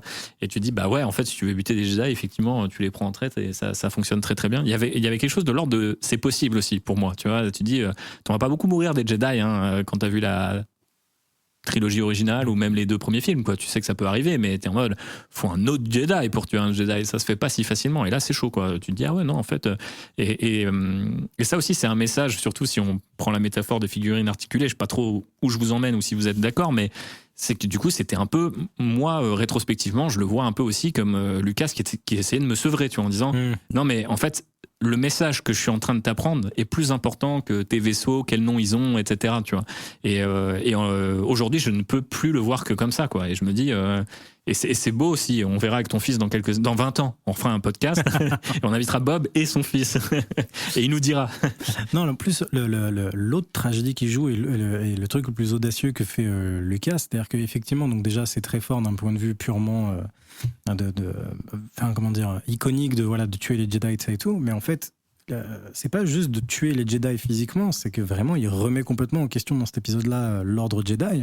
Oui, clairement, il met la faute du turn d'Anakin globalement à leurs pieds. C'est pas uniquement le gaslighting de Palpatine ou la c'est vision. Vrai, tu fais bien de le rappeler. C'est qu'effectivement, voilà, si justement les Jedi n'avaient pas été aussi rigides dans leur apprentissage, dans leur éducation d'Anakin, dans leur attitude vis-à-vis d'Anakin, leur méfiance, leur machin, leur arrogance, etc., tout ça, ça ne serait pas arrivé en fait. Ouais. Si il n'y avait pas d'interdiction d'aimer, ça ne serait pas arrivé. S'il y avait pas, enfin voilà, il y a une vraie remise en question qui est passée probablement au-dessus de la tête de tous les gens qui pensent que Rian Johnson était le premier c'est clair. À remettre en question les Jedi. Et pourtant, c'est vraiment ça et tout. Enfin, ça se termine avec Yoda qui dit genre ouais, on a échoué, je pars en exil les frérots. Ouais.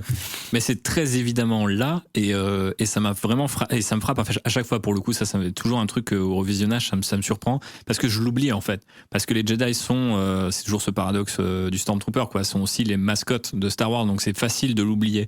Et en fait, quand tu revois ça, tu te dis ah ouais, mais attends, mais moi ça me frappe à chaque fois parce que t'as Palpatine qui est en mode ça serait sympa que t'espionnes pour moi. Et du coup, tu te dis, oh le bâtard, c'est grossier, tu vois. Et après, la réaction des Jedi, c'est en mode, ouais, bah t'inquiète, pas de problème. Par contre, ce serait bien que tu fasses pareil pour nous. Et tu te dis, attends, le gars vient de dire une dinguerie, genre, et vous avez vraiment la preuve que même si le gars est pas un senior Sith, il y a déjà des incohérences un peu bizarres. Donc, vous pourriez peut-être dire, attends, est-ce que ce gars est le plus stable pour mener cette mission? Vous pourrez vous dire quelque chose de plus grand. Enfin, il se joue de nous. On est enfermé dans nos principes, dans nos trucs. On a pas du tout pensé à la santé mentale de ce qui est encore un gamin. Et en plus, il est propulsé presque maître. Donc, qu'est-ce qu'on fait? Et personne se pose la question, et c'est ça qui est flippant. Et tu te dis, bah ouais, parce qu'effectivement, la mise en garde n'est pas juste attention, tes héros peuvent mourir, c'est aussi tes héros n'en sont peut-être pas depuis le début, quoi. Exactement. Ouais. Ça pousse pas le truc, une série comme Andor a pu pousser sur vraiment le côté un peu trouble, la résistance, tout ça et tout. Mais ouais, il y a des moments, c'est une notion, ce que tu viens de dire, c'est limite un peu Black Book de Verhoeven. Ouais. C'est vraiment genre, on l'envoie au casse-pipe en refaisant exactement, enfin, lui demandant de faire exactement ce que techniquement le méchant lui demande de faire, mais dans le sens inverse, le mec devient quasiment un agent double. Après voilà, ça a pas le temps d'être exploité dans le film, mais le fait est là que voilà, ils ont cette attitude là qui est vraiment pas claire, quoi, enfin pas tu vois. Et je me suis dit en revoyant le film que c'est un truc qu'ils auraient pu faire dès l'épisode 2 en fait.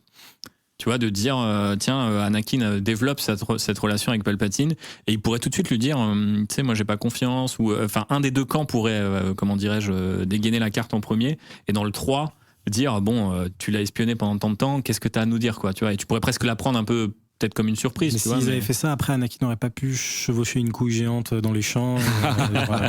Ça aurait été dommage. Faire voler des poires. Ouais, des grandes séquences. Mais qu'est-ce que t'en penses, toi, Marc, dans l'avertissement envers les Jedi? Moi, je pense que beaucoup de gens, comme vous disiez, l'ont zappé. Et on a parlé tu citais Andor tout à l'heure. Moi, je vais citer une autre série Star Wars, The Acolyte. Parce que dans The Acolyte, il y a déjà ça. Alors, j'allais dire déjà ça. Non, chronologiquement, c'est après. Mais dans les débats qu'il y a eu sur les réseaux sociaux et sur les forums d'Internet et compagnie, il y a beaucoup de gens qui ont reproché à The Acolyte d'être une série qui met en avant des Jedi qui sont méchants, en fait. Parce qu'ils enlèvent des enfants de force pour les endoctriner à devenir un Jedi. Et toi, tu vas maîtriser la force et t'as pas le choix. Et je te retire à ta famille. Et les gens étaient là, mais les Jedi sont pas bien. Du coup, je déteste cette série. Oui. Et moi, j'avais envie de leur dire, mais les gars, regardez, La Revanche des Sith, c'était déjà là, en fait.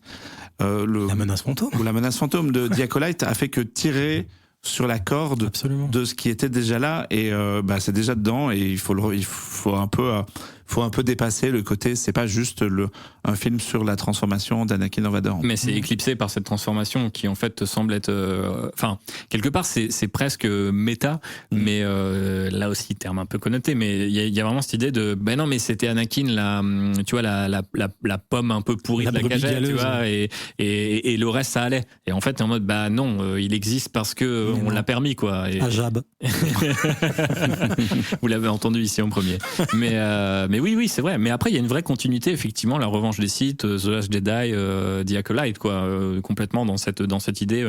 Et même aussi, je trouve, dans le rythme, dans l'écriture très, tu disais alambiqué, Bob, mais effectivement, dans ce truc un peu lucassien, aussi de l'amour du bizarre et des rebondissements très abrupts, mais qui peuvent mener des personnages dans des retranchements qui sont assez intéressants. Enfin, les voir se démener là-dedans, c'est assez ouf.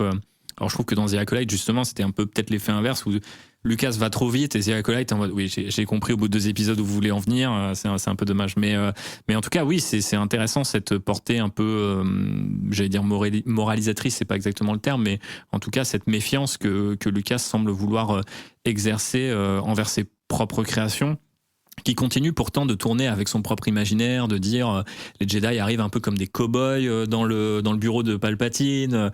T'as l'impression qu'il n'y a pas de protocole, les mecs qui débarquent, on sort nos sabres laser, tu dis attends, vous êtes au sein de la République, ils bizarre, sont limite à le buter là en fait. Ouais, c'est ça. Ils vont le couper là. Il est trop dangereux pour qu'on le laisse vivre. Pas un procès, un truc, bref. Ouais, ce que dit Anakin. Oui, c'est ce que dit Anakin. Anakin, tout à fait. Pour le coup, même si c'est un peu... Tu sens que dans sa bouche, c'est à moitié des prétextes du genre, non, on va pas tuer tout de suite. J'ai besoin de lui. Oui, mais elle est assez cool. En fait, cette scène a été réécrite pendant qu'il la tournait. Ça, Riesler le montre très très bien. Il montre plusieurs fois on va dire les petites retouches qu'ils vont faire, les suggestions des acteurs. Il y a un problème aussi de gros plans à un moment dans l'idée que du coup le visage de Ian McDiarmid va se changer, et donc ça crée des problèmes de où c'est qu'on place la caméra. Est-ce qu'on peut vraiment se permettre? Est-ce que l'effet va être convaincant? Donc en fait, ils l'ont fait 2 fois cette scène, en réalité, une fois dans le tournage principal, puis dans les reshoots. Et c'est rigolo, c'est qu'à chaque fois le dialogue il change, et il y a des trucs qui viennent, et puis il y a une espèce il montre des versions précédentes du scénario. Ça, c'est assez fascinant pour nos autres scénaristes, mais il y a vraiment ce truc de tout était un peu là. Mais à la fin, il reste quand même une espèce de... Ça va de mal en pis, quoi. Au départ, il dit non, mais il doit être jugé. Non, mais c'est contraire au Jedi, alors que lui a fait l'erreur au début du film. Puis là, tu t'en rappelles, et c'est pas mal quand même. Et après, j'ai besoin de lui. Et en fait, il se dit, en fait, il supplie, quoi. Là, le mec, comme il peut. Et en face, t'as Sam Jackson qui est limite avec son 44 Magnum en mode, non, c'est bon, le descend, on gère. T'inquiète, tu vois. Genre, j'ai un sabre violet. Donc, ça a marché, quoi. Mais, non, mais. Et peut-être, du coup, bizarrement, la scène que je trouve la moins bien filmée de tout le film, je trouve qu'il y a effectivement, l'écriture est bien, mais je trouve que, je sais pas, cette pergola, cette véranda, cette baie vitrée qui sert une espèce de rebord de fenêtre. C'est très bizarre. C'est filmé un peu trop en hauteur. Il est pas à hauteur des personnages. Donc quand il cadre, oui, le décor est pas dingue. Ouais. Mais bon, comme on en est à la reshoot, donc. Comme on en est à la 12e scène dans le bureau de Palpatine, on pardonne. Là, on est content que la véranda vole. Et dans le making of, ils expliquent, ça a toujours été l'idée qu'ils changent de visage à ce moment-là. Ouais. Ok. Parce que moi, ça, par exemple, c'est un truc que j'ai toujours trouvé un peu chelou, décevant. Enfin, tu dis vraiment genre en fait juste le mec a pourri parce qu'il a été corrompu par le pouvoir. En fait non, c'est juste parce qu'il s'est fait backfire sa foudre, et que du coup il a est-ce qu'il s'est fait backfire, ou est-ce que en fait c'est pas son vrai visage, révèle son vrai visage. Avant c'était un masque. Non, moi j'ai toujours saura jamais. Moi j'ai toujours plutôt vu ça comme le côté obscur te prend, enfin voilà, les yeux jaunes, etc. Il change très rapidement. Anakin change très rapidement, même physiquement et tout. Et les cheveux gras aussi, il faut en parler. Mais non, mais du coup il y a un truc ça te prend de l'énergie, et ça te consomme de l'intérieur, quoi. Et potentiellement, moi j'ai toujours vu en mode il encaisse, parce que en fait s'il souffle devant Anakin, il a plus de chances de s'en sortir que s'il gère Mace Windu direct, et du coup malheureusement ça le demande, ça le pousse dans des retranchements. C'est pour ça d'ailleurs que l'idée abandonné, là on va faire un bond dans le temps, mais du 9e épisode, où très clairement les indices, on n'a plus de making of comme ça, donc on aurait pu le savoir, mais entre les rumeurs et ce qu'on comprend des art of, etc., l'idée que dans le Star Wars 9 on devait avoir l'acteur original, et ensuite je me nourris de cette fameuse dyade dans la force, c'était ça le terme, je sais plus, ouais la dyade. Et du coup je rajeunis et je suis peut-être un autre acteur. J'aurais trouvé ça pas mal, tu vois, en dire la fameuse rumeur Matt Smith, c'est ça, exactement. Okay. Mais je sais pas si c'était exactement ça, mais tu vois, dans l'idée, je trouve en termes de lore, ça aurait été sympa pour faire la connexion avec cette scène là, tu vois, genre encore une fois, c'est de la poésie, ça rime, tout ça. Mais parce que Rinzer, il a écrit Art of Au moins Force Awakens. Ouais. qui est finalement jamais sorti, c'est ça? Le making of, ouais. Après il y a un Art of. Oui, non, le Art of est sorti, mais voilà, le making of, je crois qu'il devait avoir un making of. Commande, et après d'un coup, c'est genre ça a disparu. Ouais, effectivement, il me semble que c'est ça. Vous nous corrigerez si c'est, mais ça me dit vraiment un truc. Non, je pense que c'est ça. Il n'y a jamais eu les autres. Yes, et c'est un peu triste. Après, peut-être, alors sans Jonathan, mais il faudrait que dans 20 ans, on puisse un peu ouvrir les archives. Et j'y crois pas une seconde, hein, mais en attendant, vous pouvez vous procurer un excellent ouvrage sorti chez Third. Je comprenais pas où il m'emmenait. En fait. J'étais en mode, pourquoi il va me parler de Michael Bay? Non, en fait, il parle de moi, mais c'est très gentil. Effectivement, vous pouvez un peu aller poncer tout ça, où j'en parle beaucoup. Et il reste des exemplaires, donc vous pouvez aller vous le procurer, et c'est pas mal. Alors, je ne fais que du coup lister des trucs, et j'ai aucun moyen malheureusement de les prouver. J'espère. Laisse les gens découvrir ça. Ouais, je suis un très mauvais communicant en fait. Je vais te laisser. Tu seras mon agent désormais, Bob. Est-ce que vous vouliez revenir, avant qu'on passe un petit peu, parce qu'on commence à flirter un petit peu avec ça justement, mais est-ce que vous vouliez revenir sur des moments ou des scènes ou des trucs que vous aimez vraiment, des trucs que vous aimez très peu, je sais pas, mais vraiment là ça peut être le truc un peu en vrac, on parle un peu de tout, parce que après je voulais vous emmener sur qu'est-ce qu'il en reste, un peu la suite, l'héritage de ce film-là, et aussi l'héritage un peu de cette trilogie, puisqu'on aura conclu notre tour. Je déteste le cri du beau gars. Du beau gars? Ouais. Tu vois, c'est l'espèce de créature que Obi-Wan chevauche. Ah ouais. Et en fait, parce que j'adore le bruit du pod de Sebulba. Vraiment, c'est genre un son qui est resté gravé dans ma tête, là. Ouais. Comme ça. J'adore le bruit des charges sismiques dans l'attaque des clones. Et vraiment, j'étais en mode genre, putain, mais franchement, à chaque fois, ils ont trouvé genre un son qui. Et là, ils sont foirés. Et là, non. Comme jadis, le son des tailles, le son des sables laser, etc. Le son du beau gars me hérisse le poil, quoi, tu vois. Mais vraiment, est-ce que c'est pas la moto de Grievous qui a un putain ouais, qui est pas mal, mais il m'a manqué peut-être le son. Cela dit, il y a peut-être le moment qui m'a le plus foutu les poils et qui m'a hérissé le poil, mais dans le bon sens, c'est un moment de son. Et c'est vraiment un moment où, genre, voilà, il aurait pu rater tout le film. Ça, il le réussissait, c'était déjà grand chose. C'est effectivement la première fois qu'on entend le souffle de Vador. Ouais. Un moment avec incroyable. Le sifflet juste avant. Ouais. Et vraiment le petit silence et le. Comme ça, t'es là, genre, ouf. Ah ouais, tu branches la machine. Est-ce que c'est pas celui-là, finalement, le son emblématique du c'est pour ça que je dis, effectivement, c'est un son qui existait déjà, mais du coup, il a fait le moment où il arrive. Tu sais, c'est un peu comme à la fin de Casino Royale où t'entends enfin le thème de James Bond. Là, c'est là, ok, là, cette fois, il l'a pas foiré, quoi, tu vois. Alors que quand il se lève et qu'il marche comme Frankenstein, c'est foiré. Mais avec le no. Ouais, ça marche moins bien. Ouais. Mais ça, le souffle. Autre dialogue qui a beaucoup changé. Ouais. Mais d'ailleurs, le saviez-vous, ils le mettent sur la table et au moment où ils commencent le tournage de la scène, ils se rendent compte qu'ils n'ont pas de menottes parce que Lucas a oublié de dire il est menotté au cas où potentiellement Palpatine ne sait pas comment il va réagir à sa transformation. Donc du coup un mec va récupérer apparemment ce qui est des morceaux de système d'arrosage. Donc le film a été tourné à Sydney, donc je ne sais pas où il les a récupérés et ils ont bricolé en 20 minutes de menottes. C'est pour ça qu'elles sont assez grossières en fait et qu'ils les arrachent un peu comme ça en mode je pense qu'elles sont même pas fixées, tu vois, c'est en mode il le joue comme ça. Ah oui, tu n'aimes pas ce moment? Ouais, c'est vrai qu'il est un peu délicat. Non, c'est un peu, ouais. Je sens, encore une fois, c'est vraiment Lucas qui nous sort l'amour de ses références et tout. Et c'est 100% voulu, hein. Je pense qu'il vraiment, il marche comme Frankenstein un peu parce que oui, c'est la première fois qu'il utilise ses fausses jambes de métal et tout.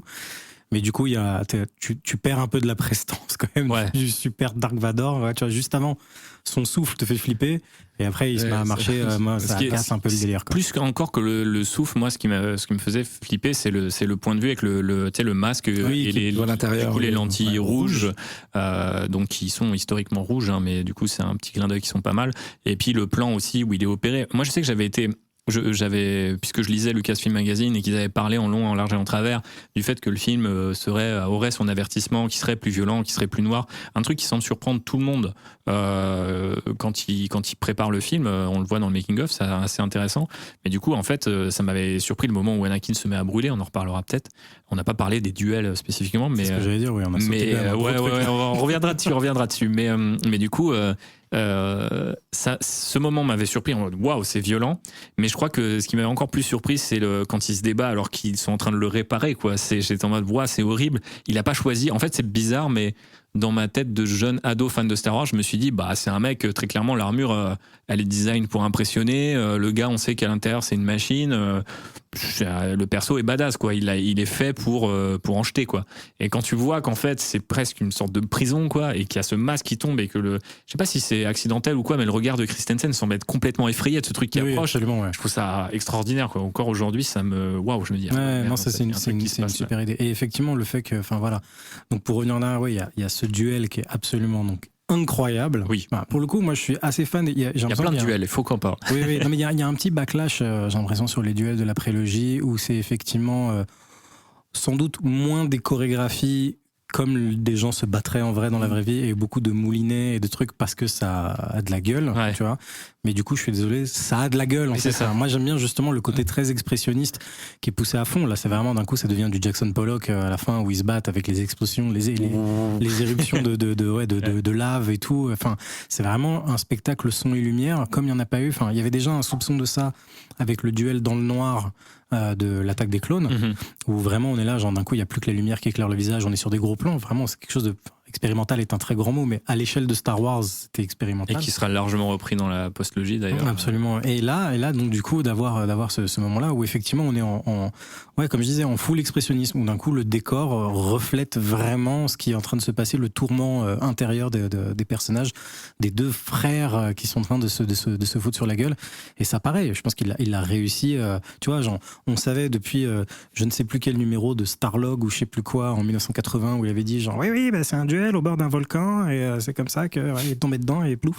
Mais là, là vraiment l'exécution est à la hauteur des attentes qui ont été bâties pendant donc 25 ans, quelque chose comme ça.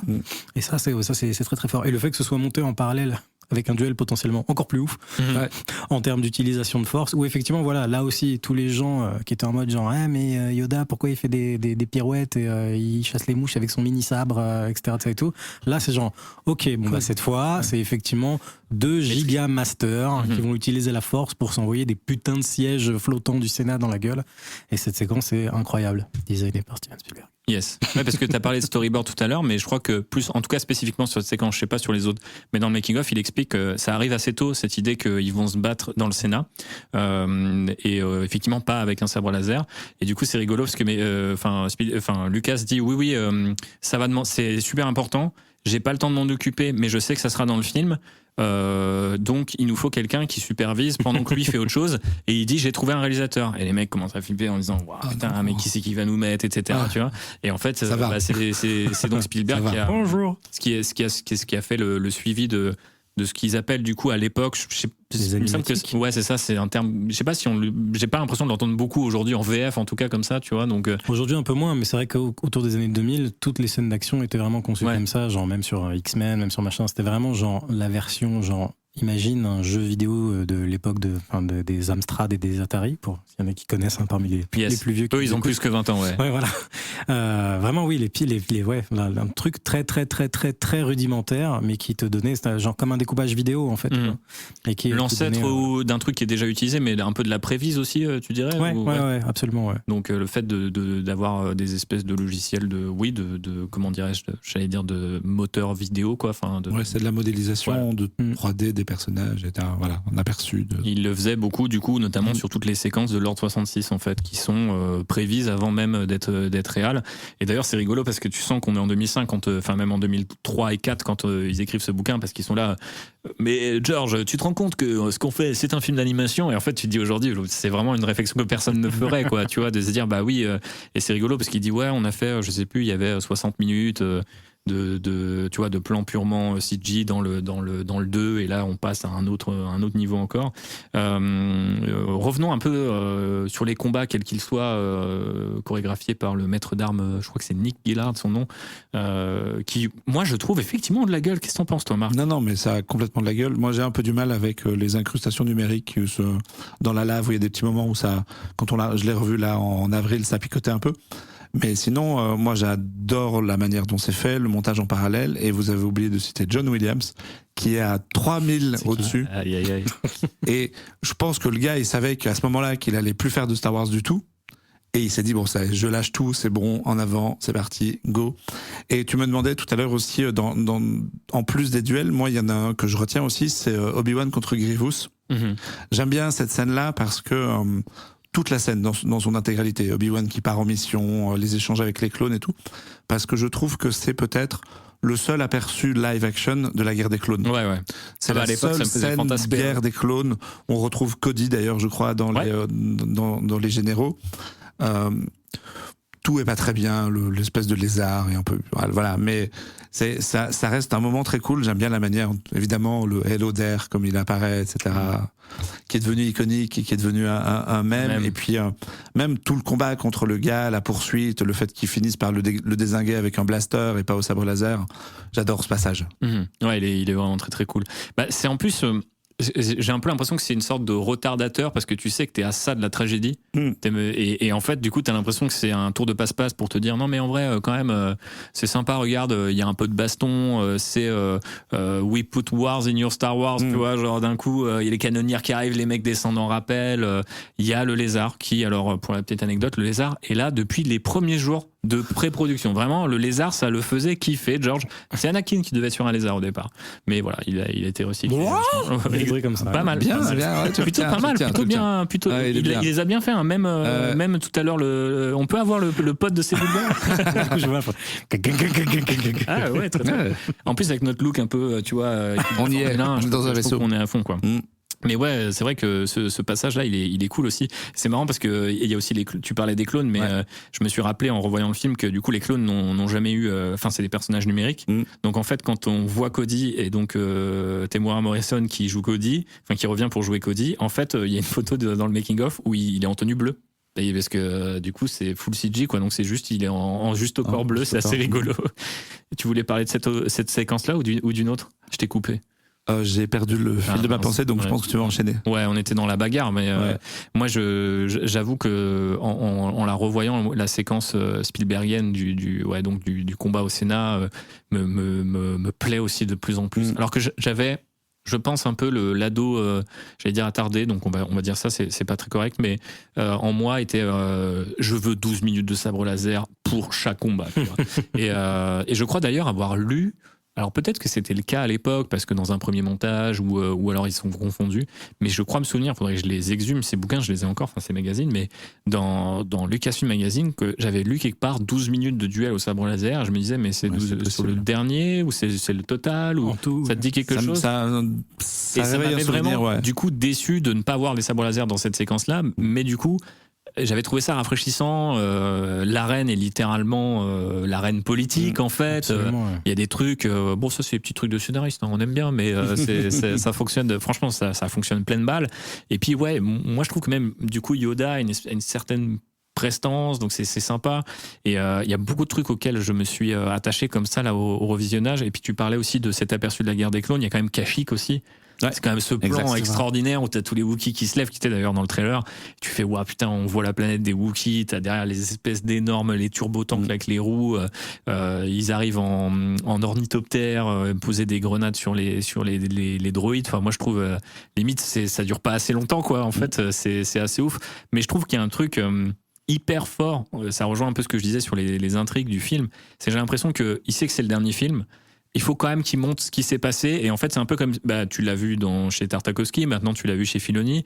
Mais en fait, bizarrement, rien n'a jamais vécu à la hauteur des quelques minutes qu'on te donne avec un budget certes conséquent dans ce film, en fait. Et du coup, rétrospectivement, moi, je me souviens très clairement me dire à l'époque, ça va être une dinguerie ces séries live action où tu vois, genre là, ce qu'on commence à faire, c'est fou. Moi, je me souviens de voir, je me suis attaché depuis 2005, donc ça fait 20 ans.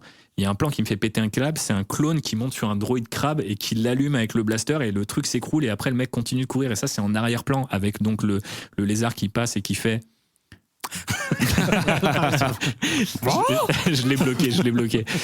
Et donc du coup, je trouve vraiment fantastique, quoi. Tout ce que le film avait un peu de promesses aussi pour le reste de l'univers. Et je pense que je me raccrochais à ce qui me restait, quoi, en sachant que c'était le dernier film à cette époque-là, quoi. Mais bon, est-ce que d'ailleurs là-dessus, est-ce que vous étiez là sur, il faut que je profite parce que c'est les dernières minutes, ou est-ce que c'est un truc qui vous a... Non, justement, moi j'étais tellement enthousiasmé par le fait qu'il y avait ce truc qui s'enchaînait incroyablement à un moment donné, genre juste après la baston, quand on retrouve Yoda qui retrouve Bail Organa et tout, où d'un coup on est vraiment dans les décors de 77, où ça, genre ah ouais, vraiment, et la transition, et qu'il y avait un truc, effectivement, ça paraissait super naturel, qui d'ailleurs passe moins bien la fois où je me suis fait les films dans l'ordre 1, 2, 3, 4, 5, 6 chez WAM. D'un coup, c'est très bizarre. En fait, c'est un peu forcé, en fait. Il y a un truc qui fonctionne moins. Alors que quand tu le fais à rebours, t'es là, genre, t'as eu le temps, en fait, de faire tout un cycle de 6 films avant de revenir à ces mêmes décors et de te dire, genre, ouais, j'accepte. Mais donc, du coup, sur le coup, vraiment, cette fin-là, j'étais enthousiasmé, par tout ça et tout. Et ouais, c'était un peu genre, ça y est, the circle is now complete, tu vois, enfin, non, j'étais pas dégoûté. Ouais, franchement, j'étais satisfait, repu. Mais je reviens sur un truc que tu n'as fait que suggérer, mais à juste titre, Marc, c'est la musique. Parce que je trouve que le travail de Williams, justement, suggère hyper bien cette idée de boucle, cette idée de fin de cycle, etc. Tu l'as dit, Bob, tout à l'heure, qu'on ouvre tout de suite avec une partition un peu différente, des notes vraiment beaucoup plus guerrières, beaucoup plus sombres. Et je crois aussi que, ça je m'en souvenais pas, du coup il y a un moment dans le duel où on passe du coup d'une nouvelle, vraiment par la nouvelle musique, et on a d'un coup on a du Duel of the Fates qui revient, et qui est donc notamment dans le Sénat, ce qui est assez rigolo. Et donc certes là aussi c'est de la poésie, ça rime et tout, mais il y a presque un côté ah mec, c'est le best-of, et là pour le coup je trouve que ça renforce ce côté profite. Tu vois, t'avais bien aimé, reprends-en un peu, mais dans le bon clairement sens. pour moi à ce moment-là c'est vraiment Williams, il se dit c'est mes dernières cartouches, je ferai plus jamais de Star Wars de ma vie, go. Ouais. Et il le fait bien, quoi. Enfin, ça se réécoute très très bien. Je me suis fait la bande son là en venant, et j'ai trouvé ça plutôt très agréable. Et je dois dire que je crois que j'avais même le CD à l'époque, tu vois, genre j'étais à fond. Et je mettais juste, je crois que le titre c'est Battle of the Heroes ou un truc comme ça, le son vraiment emblématique de l'ouverture. Et j'étais en repeat, tu sais, quand tu bloquais sur un bouton, ça aussi, si vous avez moins de 20 ans, c'est compliqué. Il y avait un bouton pour laisser le CD sur la même chanson. Là. Et c'était une grande régalade. On a commencé à parler d'un truc, enfin, en tout cas, Bob, c'est toi qui m'a tendu une perche assez royale, puisqu'on devait terminer quand même sur l'héritage de ce film. Et je voulais peut-être parler de ce qu'il en reste, voilà, 20 ans plus tard. Et il y a un truc qui m'a frappé, à la fois en lisant le making-of, mais aussi en revoyant le film, c'est que par moments, le film est assez avant-gardiste dans cette idée de connexion narrative et esthétique avec le reste de la trilogie. On sait par exemple alors on voit Tarkin que de très loin à la fin du film, donc avec Vador et avec l'Empereur, mais on sait que du coup cette idée qui est utilisée dans Rogue One, dont on va finir par parler, bravo Marc, de ressusciter Peter Cushing en CG, est déjà envisagé à l'époque, et donc ils ont les droits à l'image, ils ont des morceaux de phrases qu'il a fait pour d'autres films, et ils se disent bah c'est possible, on va le faire.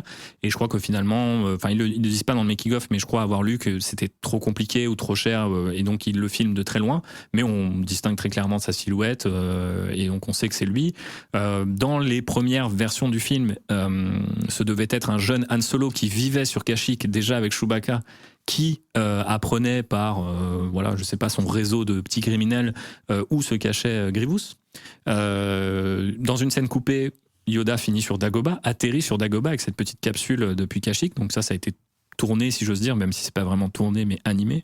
Et puis ouais, vas-y Bob. Non, je sens que je sais ce que tu vas dire, vas-y. Non, vas-y, dis-moi. As-tu anticipé? Dans une scène coupée, il y a surtout Geneviève O'Reilly. Oui, oui, mais alors là pour le coup c'est accidentel parce qu'il pouvait pas vraiment prévenir. Non, mais ce que j'allais dire c'est que finalement peut-être le plus bel héritage de ce film-là, c'est l'héritage d'une scène coupée où effectivement Geneviève O'Reilly devait jouer Mon Mothma. La scène a été coupée, mais ils l'ont rappelé pour Rogue One, et surtout ils l'ont rappelé pour Andor. Et ça s'est avéré être une incroyable actrice. Absolument. Mais elle est même dans plusieurs scènes coupées. Je me suis refaite, il y en a une petite dizaine, je crois à peu près. Sont dispo sur YouTube et tout. Elle a vraiment cru que mais non. Ouais. Mais non, bah oui, parce qu'en fait, j'ai expliqué à Marc en off, mais voilà, pour celles et ceux qui ne les ont jamais vus ou qui en ont jamais entendu parler, il y a tout un plot qui n'est pas vraiment nécessaire, et c'est ça où le film est, je trouve, plutôt bien écrit, c'est que il y a une sous-intrigue dans la version filmée où en réalité Palpatine décide de nommer des gouverneurs, ce qui est donc voilà. Et je crois que Tarkin, il me semble, dans le premier film est gouverneur. Je me demande si, enfin c'est le grand Moff Tarkin, mais je me demande s'il n'y a pas c'est peut-être lui ou c'est un autre personnage, je ne sais plus, ou c'est dans le lore. Mais il y a l'idée qu'il y a des gouverneurs qui vont maintenant un petit peu outrepasser l'autorité du Sénat dans certaines planètes et ne répondre qu'à Palpatine. Et donc c'est cette espèce de truc-là qui sert, là aussi c'est un peu tangible, peut-être de dire, il y a des persos plus tard dans la trilogie originale qui seront nommés gouverneurs, donc tu te souviendras que...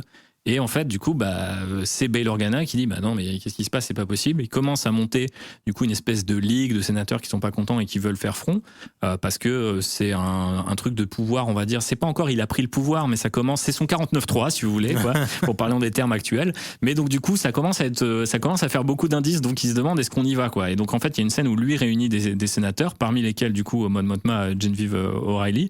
Et donc après, ils vont vouloir recruter Padmé, qui elle va vouloir recruter Obi-Wan. Mais du coup, c'est là qu'on voit que le Sénat se méfie des Jedi parce qu'ils se disent mais attends, certes, tu dis Padmé qui se méfie aussi de Palpatine, mais on ne sait pas dans quel côté ils vont se ranger, on ne sait pas si c'est tant des alliés de la République que ça, et du coup ils commencent à se dire faut pas qu'on en parle à tout le monde et tout, et le pic un peu de ça, c'est qu'ils vont en parler à Palpatine, et Palpatine dit non mais pas de souci, j'ai fait un 49-3, mais tout va bien se passer, je rendrai le pouvoir, il y a aucun problème. Et il y en a un qui insiste parmi le groupe de sénateurs, la scène coupée, et là d'un coup le mec lui dit non mais c'est bon, j'ai dit je rendrai le pouvoir, maintenant barrez-vous. Et ils sont 10 comme ça devant lui et il les envoie chier. Et d'ailleurs la ressemblance physique entre Palpatine et un vieux président qui a fait de la prison récemment est toujours plus frappante de nos jours, mais 20 ans plus tard. Et du coup c'est assez drôle du coup de voir ça. C'est complètement supprimé au final, mais ça évoluait du coup de scène en scène vers les débuts de l'Alliance Rebelle, c'est-à-dire en fait les premiers rebelles sont ces sénateurs déçus, quoi. Est-ce que du coup, alors moi j'ai pas vu ces scènes, mais est-ce que Andor et la deuxième saison en particulier justement avec Genevieve O'Reilly, etc., va un peu piocher des idées de ces scènes-là, ou est-ce que c'est le hasard? Ils s'appellent, je crois, les 2000 ou un truc comme ça, parce qu'ils ont ratifié 2000 sénateurs à leur cause, et pas du tout, tu vois. Okay. Après on sent pas les 2000 comme on parle des gens sur Twitter. Mais je crois que c'est ça. Mais du coup après. Peut-être, tu vois, un petit peu, dans le sens où, en tout cas, il y a cette idée. L'idée, je pense qu'il a la reprise la plus directement, mais je pense que c'est même accidentel. C'est qu'à un moment, ils se regardent tous et ils disent, on est d'accord qu'on ne parle de ça à personne parce qu'on sait désormais qu'il y a des partisans dans le Sénat qui s'en foutent que Palpatine. Et c'est dit un peu comme ça. Là aussi, c'est suggéré, mais c'est, le Sénat, il est corrompu. Enfin, c'est acté en fait dans ces scènes coupées que le Sénat est corrompu, que ça ne fonctionne plus. Là aussi, c'est quelque part, tu te dis, certes, on n'a pas encore beaucoup parlé de la portée politique du film, mais du coup, il te dit aussi, non, la République, certes, on l'abandonne, mais on l'abandonne généralement pas juste aux dictateurs, on l'a abandonné quelques années avant en laissant faire ce genre de trucs, et ils en parlent, en fait. Alors après, tu regardes les scènes, c'est très clairement les scènes chiantes de l'épisode 1 et 2, que, à mon avis, sur le 3, il s'est dit, bon, allez, cette fois, je les épargne de ça, parce que c'est vraiment, encore une fois, des scènes de bureau, quoi, de couloir. De la même manière que Jar Jar, vraiment, dans l'épisode 3, c'est genre 2 plans flous. Ouais, clairement. Rien du tout, quoi. Ouais. Il y a une petite photo quand même où il est là, et puis il est là, du coup, à l'enterrement de Padmé, qui est une très belle scène aussi, je trouve, le costume, etc., le fait qu'on a l'impression qu'elle est noyée dans l'océan, enfin, il se passe quelque chose à ce moment-là, là aussi, c'était très, très, très, très triste, mais je trouve que c'est absolument joli, assez beau, en fait. Mais du coup, voilà, il y a quand même un truc de l'ordre de... presque de l'ère Disney dans cette idée de vouloir absolument raccrocher les wagons. Il y a donc le truc que je voulais citer à la base, c'est que le Faucon Millennium est dans le film avec une autre peinture, etc. Tu vois. Donc du coup, tu te disais, oui, au final, alors aujourd'hui, c'est devenu une obsession un peu mercantile. On sait qu'en fait, à l'origine, c'était Lucas qui voulait vraiment faire en sorte que tout soit cohérent. Au point 2, un moment dans le tournage de l'épisode 3 pour refaire la scène entre Vador et l'Empereur avec Ian McDiarmid cette fois qui ne jouait pas dans l'Empire contre-attaque, et du coup ils refont la scène à ce moment-là, donc en disant on l'a sur le plateau, vas-y mets-toi là, tu seras sur un hologramme, et ils radapent les dialogues ne sont pas les mêmes, et les dialogues font état du coup de l'idée de, en fait, encore une fois ça rime, donc il va redire un peu les mêmes trucs de on doit tenter ce jeune homme, il doit nous rejoindre, un peu comme il va inciter Anakin à le rejoindre. Tu voulais dire un truc, Marc? Non, moi je trouve que le dosage des références et des connexions est très juste, en fait. C'était très bien d'avoir reviré Han Solo jeune, par exemple, même si maintenant, en 2025, il y aurait des gens qui voudraient ça parce que toutes les productions récentes, les films de maintenant, on cherche la connexion, on cherche l'hommage, on cherche la référence à tout prix, et on veut absolument qu'il y ait 1000 caméos partout. Moi, je trouve que c'est bien quand ça connecte de manière intelligente et quand le trait est pas trop forcé. Et là, je trouve que ça va à peu près. Et effectivement, c'est peut-être ça finalement, parce que il y avait là je vais être incapable de citer des vrais exemples là de tête et tout, mais bon, c'était pas les premières préquelles en fiction, clairement, même peut-être pas au cinéma, mais c'est devenu un peu la définition de préquel, et qui a lancé vraiment le fait que maintenant il y a des préquels d'absolument tout et n'importe quoi. Enfin, je veux dire, dès qu'il y a une saga qui est terminée, bon, on va faire quelque chose qui se passe avant. Donc, tout comme, de la même manière que le fameux duel au bord d'un volcan d'Obi-Wan et Anakin avait été annoncé, là, on sait que techniquement, Dumbledore et Grindelwald doivent se battre à la fin de la Deuxième Guerre mondiale, ou je sais pas quoi de ça et tout. Ce qui n'arrivera pas parce que plus personne n'a envie de voir ces films. Mais voilà, enfin, il y a ça, il y a des préquels à Hunger Games, il y a des préquels à tout va pour absolument tout et n'importe quoi, et c'est peut-être ça finalement le plus gros héritage qu'a laissé la prélogie Star Wars. Tu veux dire qu'il y a un milliardaire qui a bien tourné et il y a une milliardaire qui a mal tourné. C'est ça. Ça, Bob, c'est ce qui a été entendu en tout cas. Exactement. Non, mais ouais, ça m'a frappé, tu vois, de me dire, c'est vrai qu'on n'est pas du tout dans le même contexte, c'est la même pratique, mais pas avec le même sens en fait. Et c'est complètement différent finalement de ce que tu vois dans. Du coup, c'est presque marrant d'imaginer, ouais, t'aurais un jeune Han Solo, est-ce que t'aurais eu une série du jeune Han Solo? Est-ce que le film Solo aurait été ce truc de bah ouais, faut qu'à un moment, en plus, voilà, il y a eu un concept art, bah, Han Solo, c'est un petit pouilleux qui vit sur Kashyyyk au milieu, enfin, c'est Tarzan, quoi, le mec, quoi, il vit au milieu des Wookiees, enfin, c'est assez rigolo, quoi. Donc, on aurait pu avoir peut-être une série animée ou un truc, bon, que sais-je. Mais c'est vrai que c'est. Ne donne pas des idées à Lucasfilm de maintenant. Non, ouais, je vais éviter. Bon, ils sont un peu en dèche, donc peut-être qu'ils pourraient les utiliser quand même. Moi, j'avais noté aussi l'énorme focus sur le combat. Bon, on en a effectivement finalement un peu parlé, mais ça aussi, je trouve que ça c'est, comment dire, dans la continuité des films. Donc, notamment, j'avais noté The Last Jedi et The Acolyte. Donc, tu m'as devancé, Marc. Mais je trouve que là-dessus, il y a un vrai truc, tu vois, de se dire, il y a eu un focus là-dessus. Tu sais, dans les making of, regardez, Adam Driver est musclé, il maîtrise cette épée, cette claymore laser, etc.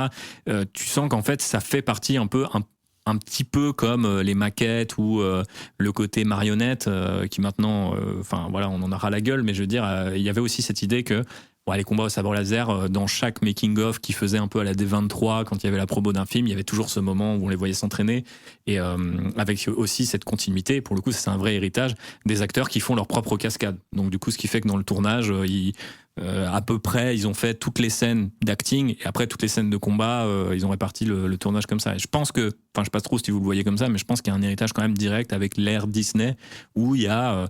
jusqu'à dans The Acolyte, enfin, il y avait dans ce fameux épisode de combat au sabre laser, voilà, derrière il y avait tous les articles qui analysaient l'interview du maître d'armes, comment ils avaient fait, comment ils avaient changé le style du combattant. Je trouve que ça c'était avant-gardiste aussi, quoi. Non, mais c'est une tradition qui est restée, et ça c'est bien, ça fait partie des bonnes choses qui sont restées et Il faut que ça reste. qui ont été pérennisées et qui sont encore dans Star Wars, malgré tout ce qui a pu mal tourner. Après, l'une des différences, c'était que malgré toutes les références, malgré tous les clins d'œil, comme tu dis, le fait qu'absolument tout devait se recouper, tu vois, le fait de donner... alors, on ne va pas faire l'inverse, on ne va pas se mettre à reparler de l'attaque des clones dans le podcast. Si, pour que comme ça, la saga ne revienne jamais. Mais tu vois, voilà, l'implication de la famille faite, finalement, de manière aussi importante dans l'histoire de la saga. Mais c'était l'œuvre d'un seul homme. C'était un seul homme, que ce soit un savant fou ou pas, c'était vraiment... Mais c'est paradoxal, parce que tout à l'heure, tu disais que c'était une œuvre collaborative. Oui, ouais. Je t'ai eu. Merde. Non, mais je veux dire, au moins ces décisions-là. Au service d'une vision. Ouais, unique. c'était au service voilà, merci de m'avoir sauvé. Alors qu'aujourd'hui, c'est au service de pas de vision. Non, mais bon an mal an, c'est de la fanfiction. Ouais. Fanfiction en fait, quoi. Tu vois, c'est vraiment, en gros, les gens qui ont grandi avec ces films-là, désormais même ceux qui ont grandi avec la prélogie, font leur histoire à eux, leurs jouets avec eux. Ouais. Exactement. Et qu'est-ce que vous pensez du coup de l'aspect finalement politique Non, mais politique du film, dont on a flirté avec toutes ces idées-là, mais je trouve que pour les avoir vécues, à 14 ans, tu commençais à comprendre quelques trucs sur le monde, mais tu te dis, il y a jusque de comment dirais-je, des dialogues du film qui sont directement tirés de notamment voilà, les fameux Only a Sith deals in absolute, mais cette réaction qui fait suite à un truc qu'on avait entendu dans la bouche de George Bush. Mais du coup, il saisit vachement bien cette ère-là de la guerre contre la terreur, etc. Ce qui est très drôle, c'est que du coup, les années, j'ai l'impression, pour le dire comme si on était tous américains, mais les années Obama ont fini par ringardiser un peu au bout d'un moment la prélogie. Et j'ai l'impression que qu'elle revient aussi à un moment où les gens se disent ouais, la démocratie c'est plutôt pas mal menacée par à peu près ce genre de profil qui puisse être des Palpatine, des Anakin Skywalker, des sénateurs corrompus ou que sais-je quoi. Et ça me frappe à quel point elle est juste de ce point de vue-là aussi. Et c'est peut-être un peu, alors c'est un peu triste parce que je préférerais dire il s'est complètement trompé le mec, c'est pas du tout comme ça que ça marche. Mais il avait plutôt juste là-dessus quoi. Donc notre ami milliardaire. Non, je suis assez d'accord. Et pour le coup, ça, c'est un des trucs que la postlogie a directement repris, même si on a l'impression qu'elle a simplifié pas mal de choses au niveau de l'aspect politique en revenant finalement à du serial, un peu comme la trilogie originale. Il y a quand même cette idée, enfin, les gens se moquaient de la réaccession du réaccès au pouvoir de The First Order et tout machin, etc. Mais quand tu regardes l'actualité, au final, c'est exactement, l'histoire se répète, ce qui se passe. L'histoire se répète. Et donc, ça, effectivement, c'est-à-dire que l'attaque des clones et Somehow. le fait que l'attaque des clones et la revanche des Sith puissent à la fois renvoyer à des choses qui sont passées avec un certain chancelier dans les années 30, mais également à des choses qu'a dit George Bush durant la guerre de la terreur. Et désormais Donald Trump. Et désormais Donald Trump, on est vraiment dans le truc cyclique. Enfin, c'est quelque chose. En fait, ça sera jamais démodé. Effectivement, quand on était sous Obama, ou du moins ce qu'on croyait être les côtés positifs de l'ère Obama, on voyait plutôt ces trucs-là. Mais de toute façon, c'est quelque chose qui a toujours existé. C'est-à-dire que finalement, l'art et l'art politique n'est jamais aussi bien que quand c'est la droite qui est au pouvoir. parce que ça paraît tangible. Oui, mais surtout parce que tu as un esprit contestataire et que tu as des gens qui font des films en réaction à ça. Tu vois. Ouais.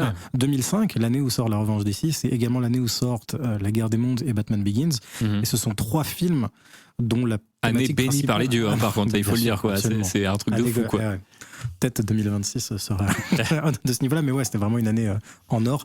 Et c'était vraiment 3 films dont la thématique principale est la peur et ce qu'on fait face à la peur, est-ce que la peur nous fait faire, etc. Et on est vraiment full post-11 septembre, etc. Et c'est clair que ça domine le film et que ça l'incarne au-delà de toutes ces questions dramaturgiques qui nous font kiffer, effectivement, qu'on se parle de point culminant d'une histoire qui a été entamée en 77.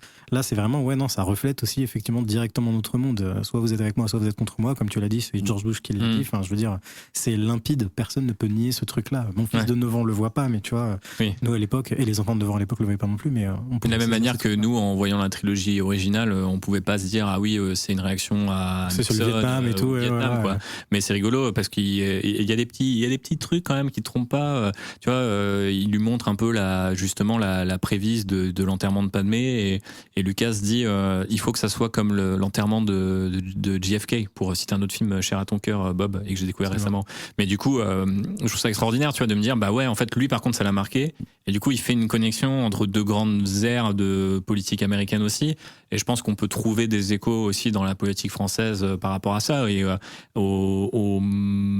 comment dirais-je, au fait de malmener aussi les institutions, ce qui est un truc que je crois que Obi-Wan dit, genre, enfin voilà, moi, par allégeance, voilà, je suis lié à la République, donc le terme un peu in universe, à la démocratie, et parfois, enfin, il y a vraiment l'idée de dire, du côté sénateur, en fait, on ne respecte plus Seda, on respecte plus son autorité, et c'est à partir du moment où en fait on voit plus l'utilité de ce truc-là que on est sur l'autoroute du fascisme et qu'il y a plus possible, surtout quand il y a une armée qui commence à être bien vénère et qui a des moyens, qui est bien financé, ce qui est aussi un truc qu'on voit beaucoup dans le 2e Clone Wars. C'est la chute est assez rapide, la pente est assez savonneuse. Qu'est-ce qu'il en pense, Marc? Non, moi je suis d'accord avec tout ce que vous dites. Ce qui est intéressant, c'est que il y a beaucoup de films là récemment qui sont sortis où on fait des parallèles avec Trump, Running Man notamment. On se dit voilà, c'est le truc qui est en avance sur son temps. Mais en fait, regardez Star Wars. Chaque fois que vous hésitez à voter pour un gars un peu bizarre, un peu chelou, un peu trop à droite, et que vous dites peut-être lui, allez venez on essaye, non, en fait repensez à Star Wars, repensez à la prélogie, matez-la, et normalement ça voudrait vous inciter à ne pas faire de bêtises au moment de voter. C'est ça. Enfin, tous les gens qui disent on n'a jamais essayé le RN, on peut leur dire Georges Lucas. Palpatine, complètement. Voilà. Dans cette idée que la fiction est une extension de nos vies, effectivement, je pense qu'on peut regarder ce que ça a donné, et on sait que ça a donné une guerre civile galactique pas ouf. Maté Andor aussi dans la continuité. Et personnellement, j'ai très très la flemme de m'engager dans la rébellion, donc s'il vous plaît, votez correctement. Ouais, ça a pas l'air fun quand même, quoi, tu vois. Donc, je sais pas trop si j'ai envie de tenir le monologue de Lou Fenrael au milieu d'un ascenseur, tu vois, dans le métro parisien, quoi. Je préférais qu'on vive sur les grosses couilles en mangeant des poires. Des vaches, ouais, voilà. Tranquille, peinard, quoi. D'autres héritages, messieurs, ou vous pensez qu'on a fait à peu près le tour et qu'on peut d'ailleurs élargir au final? Qu'est-ce qui en reste de cette... Est-ce que la prélogie vieillit bien. J'ai l'impression que oui, Ouais, j'ai l'impression qu'il y a qu'elle est eu, appropriée par une génération même qui ne l'a pas forcément connue à l'époque comme nous l'avons connue. Non, c'est sûr, surtout que maintenant ils ont eu Rise of Skywalker pour vivre eux leur déception. Alors que nous, notre trilogie, elle s'est bien terminée, d'accord. Au moins. Oui, nous au moins ça allait. C'était le même mec qui a écrit les 3 films, donc démerdez-vous. Non, j'ai quand même l'impression qu'il y a une vague réhabilitation. Déjà à l'époque de la postlogie, je me rappelle que c'était Ryan Johnson qui avait plutôt très bien défendu en résumant vraiment en 4 lignes tout ce que ça racontait, tout ce que nous tweet là, légendaire. Ouais, tout ce que nous on vient de mettre plus d'une heure à résumer. Il avait dit que c'était une mise en garde pour les jeunes ados sur le fait que vos héros puissent être corrompus. Enfin, en gros, que l'enfer était pavé de bonnes intentions et tout. Non, mais vraiment, donc je pense qu'il y a quand même une. En fait, j'aurais tendance à dire que du coup, inévitablement, pas forcément une réhabilitation par que des bonnes personnes et tout. Donc les gens qui peuvent avoir un rejet face à certains épisodes de la postlogie vont finalement regarder avec des yeux dorés les films qui cassaient il y a 20 ans, tu vois. Ou effectivement, peut-être les générations d'après qui répondent moins à ce que la postlogie a fait en revenant des choses de la trilogie originale. Mais bon, certaines choses ne changeront jamais. Personne ne va soudainement trouver que Hayden Christensen est un extraordinaire comédien. Et c'est un fan de Jumper qui vous dit ça. Pour l'anecdote. Personne ne va soudainement se dire putain, Jar Jar, il était drôle quand même. Pourquoi l'accent, je sais pas. Mais a fait des sons tout le long du podcast, donc moi je trouve ça plutôt cohérent. Mais l'accent, c'est de Watteau. Exactement. En fait, il a un accent du Sud. Il parle comme ça, mais oui. Putain. Non, et puis après, j'ai aussi l'impression que de manière générale, il y a aussi une réhabilitation des blockbusters d'il y a 20 ans parce que le niveau moyen des blockbusters a grave baissé. Donc même des films décevants d'il y a 10, 15, 20 ans, soudainement, nous paraissent genre... on les regarde en disant putain, on n'en fait plus des comme ça. J'ai vu passer il y a pas longtemps, ça a à peu près rien à voir, même si c'est quand même fait par ILM, une séquence peut-être du premier ou du 3e Transformers, et il y a un mec qui tweetait en mode je vais le traduire en français, mais de nos jours on vous pend à Hollywood pour faire des films qui sont aussi jolis, tu vois, un truc comme ça, tu vois.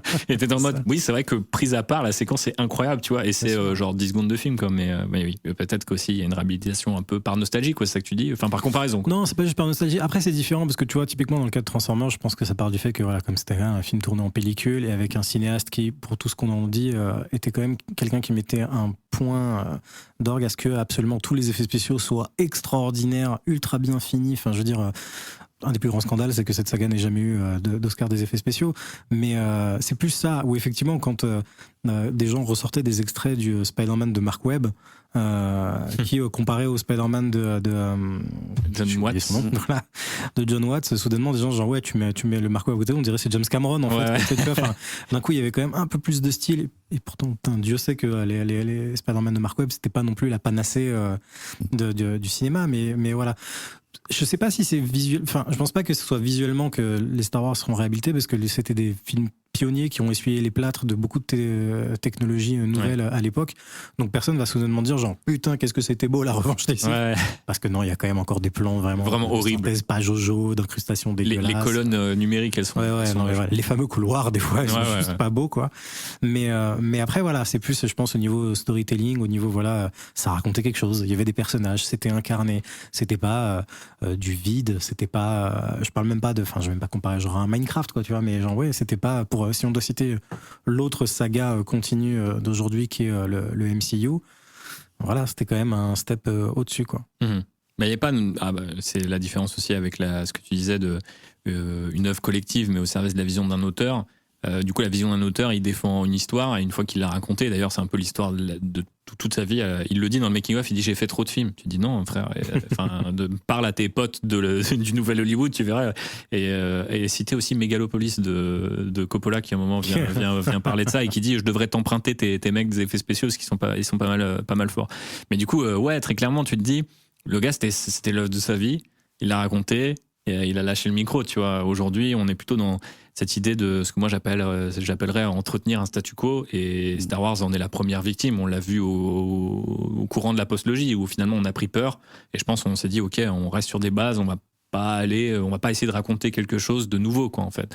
Alors que je pense qu'il y avait de la place pour, et c'est peut-être comme ça que la trilogie aurait mieux vécu aussi dans le temps. Parce que finalement, moi en 2005, je suis triste parce que Star Wars c'est fini, mais j'ai l'impression qu'à l'époque, surtout dans ma campagne, je suis un peu le seul à en avoir quelque chose à foutre, quoi, si tu veux. Alors que en 2019, t'as l'impression que c'est la guerre civile, tu vois. Et c'est aussi l'année où le MCU, entre guillemets, se termine d'une certaine manière avec Endgame. C'est aussi la fin de Game of Thrones. Enfin, c'est une année où là, tout le monde est déçu, à peu près, sur le MCU, peut-être un peu moins, mais j'ai un peu l'impression que tout le monde avait son mot à dire et que du coup, tout le monde s'écharpait pour un oui ou pour un non.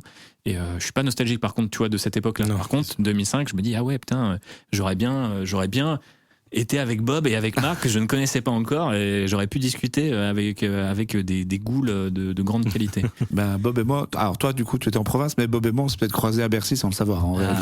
Mais c'est ça qui est beau, je vous ai rassemblés finalement.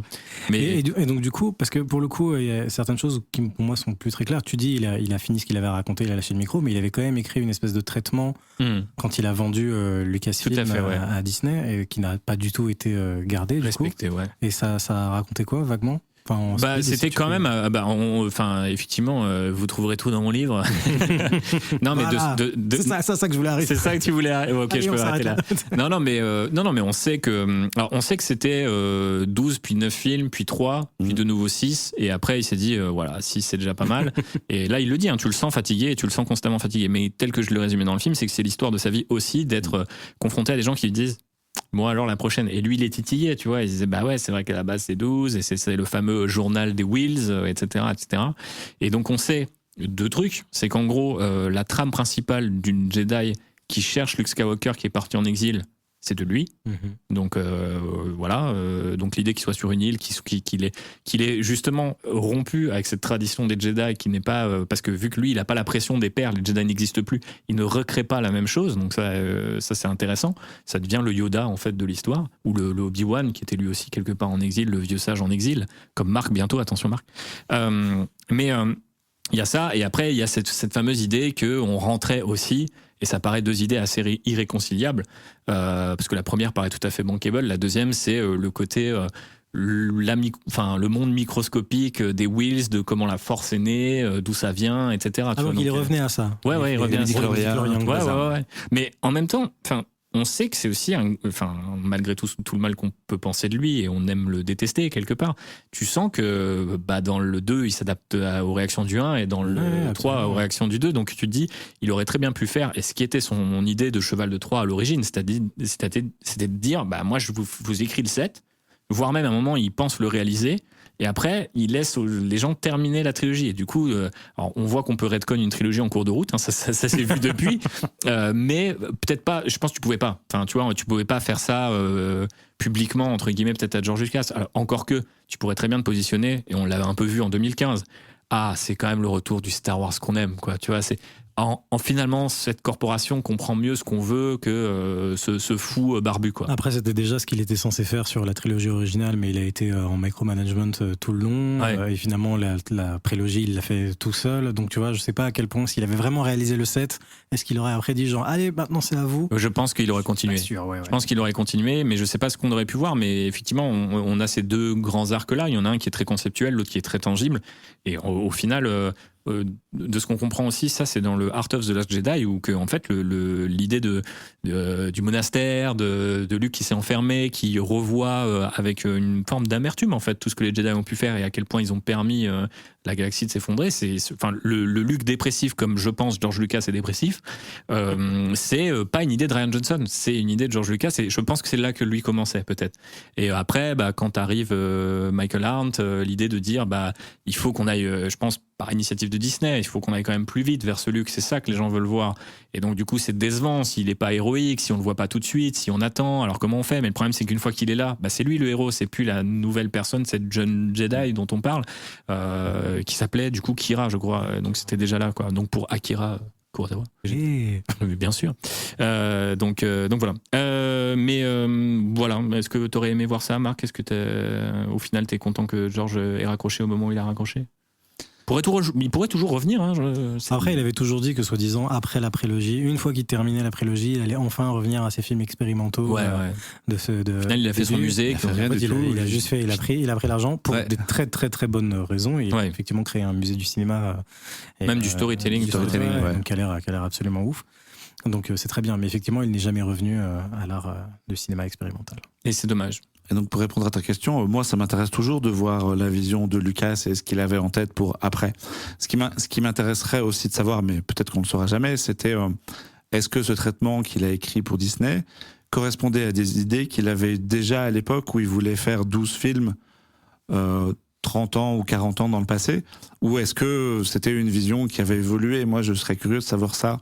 Est-ce que finalement ça a toujours été ce qu'il voulait raconter, ou est-ce qu'il se refait un peu sur le moment? On sait qu'il s'imprégnait de plein de trucs. Ils en parlent un petit peu dans le bouquin sur l'art de The Force Awakens. C'est-à-dire qu'à un moment, il a bugué dans les années 2000 sur Dark Talon, qui est un perso qui est pas du tout, enfin du coup un perso de comics à la base, qui est pas du tout dans la même continuité. Je crois que c'est dans l'arc qui se passe des centaines d'années après le Retour du Jedi. Il trouvait incroyable. Il a dit faudrait qu'elle soit dans le film, dans le set, à l'époque où il développe le truc.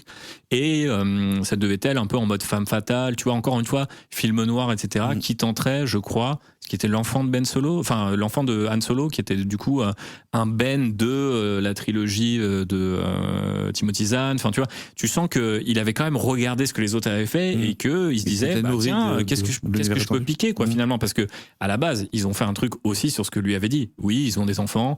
Oui, la famille Skywalker continue. Potentiellement, il y en a un qui, de nouveau, le cycle se répète, passe du côté obscur. Mais ça, c'est un peu la logique de la saga qui bien sûr. Ça. Enfin, ouais. Donc du coup, puis même le coup de la nouvelle génération qui va chercher le héros, machin de ça et tout. Si tu regardes, c'est quasiment l'histoire d'absolument tous les Legacy sequels qui sont sortis. Enfin, je veux dire, Tron Legacy, c'est ça. Blade Runner 2049, c'est ça. Enfin, tu vois, Creed, c'est ça. Enfin, ça reste un schéma classique ou encore Terminator Genesis et d'autres films de grande qualité. Top Gun Maverick. Ouais. Mais il n'est pas enfermé sur son île, quoi.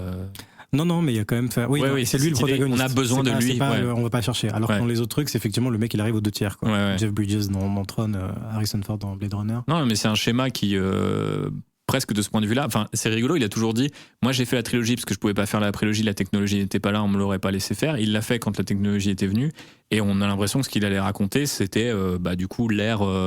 On va dire des blockbusters des années 2010-2020, quoi. C'est cette ère de Legacy sequel, c'est de dire le monde serait prêt peut-être pour une nouvelle génération de héros, et c'est lui qui a recontacté et signé les acteurs, c'est pas Disney, quoi. Donc c'est lui qui a dit viens, reprends ton rôle, et qui a même réussi à convaincre Harrison Ford de revenir alors qu'il a dit qu'il reviendrait jamais, etc. Donc c'est assez ouf, quoi, en fait, ce chantier-là. On oublie en fait à quel point il a eu la main mise quasiment jusqu'au rachat, et même encore un petit peu après, jusqu'à ce qu'au final on se dise non, on va pas faire comme ça.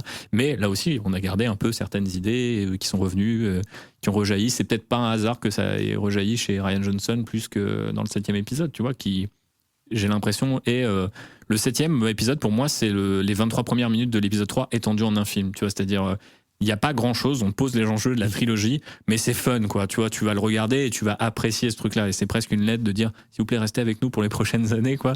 Alors que voilà, Lucas, il disait, bon, allez, je t'ai donné 20 minutes de fun, maintenant je te tue tes Jedi. Quoi, Kit Fisto est censé bien se battre? Non, frère, il prend un coup de sabre laser et on oublie, quoi. Tu vois, c'est assez rigolo. C'était pas du tout le même rapport, quoi. Donc Rian Johnson est l'héritier de l'Empire. Wow. Voilà, pas mal. Et on va se quitter là-dessus, sauf si tu avais un truc à Non, c'est très bien. Ouais, je trouve que c'est pas mal. Je sais pas trop ce que ça veut dire, de quel empire on parle, mais on vous laissera le dire en commentaire. Messieurs, merci à vous deux d'avoir conclu ce cycle, terminé cette trilogie.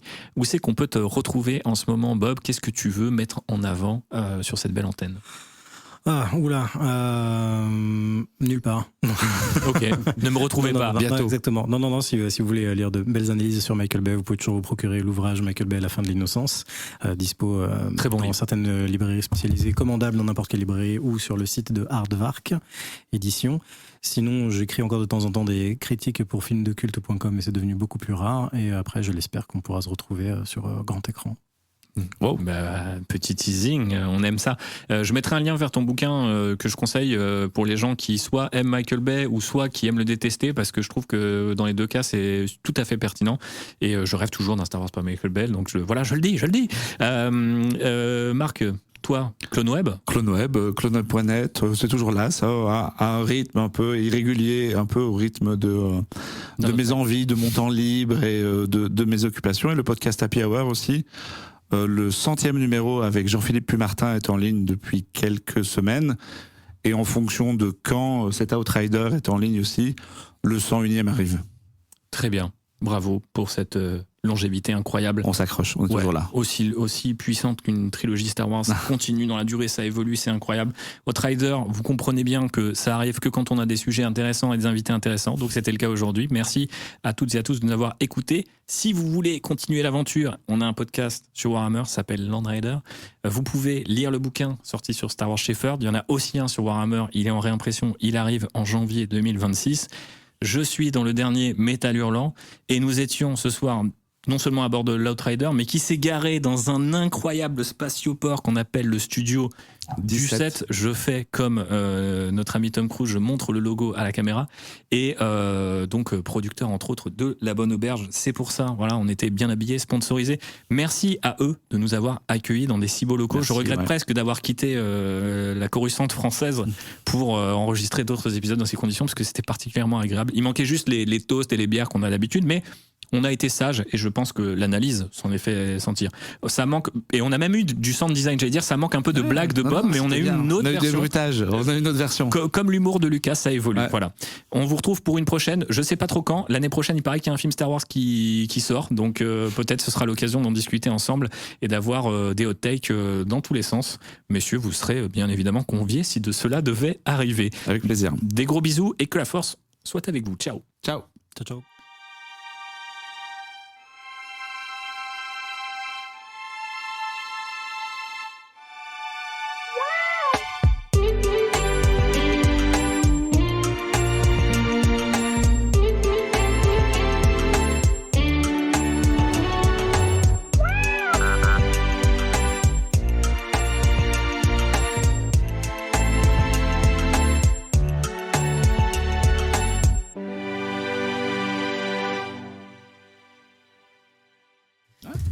Et j'appuie sur le bouton.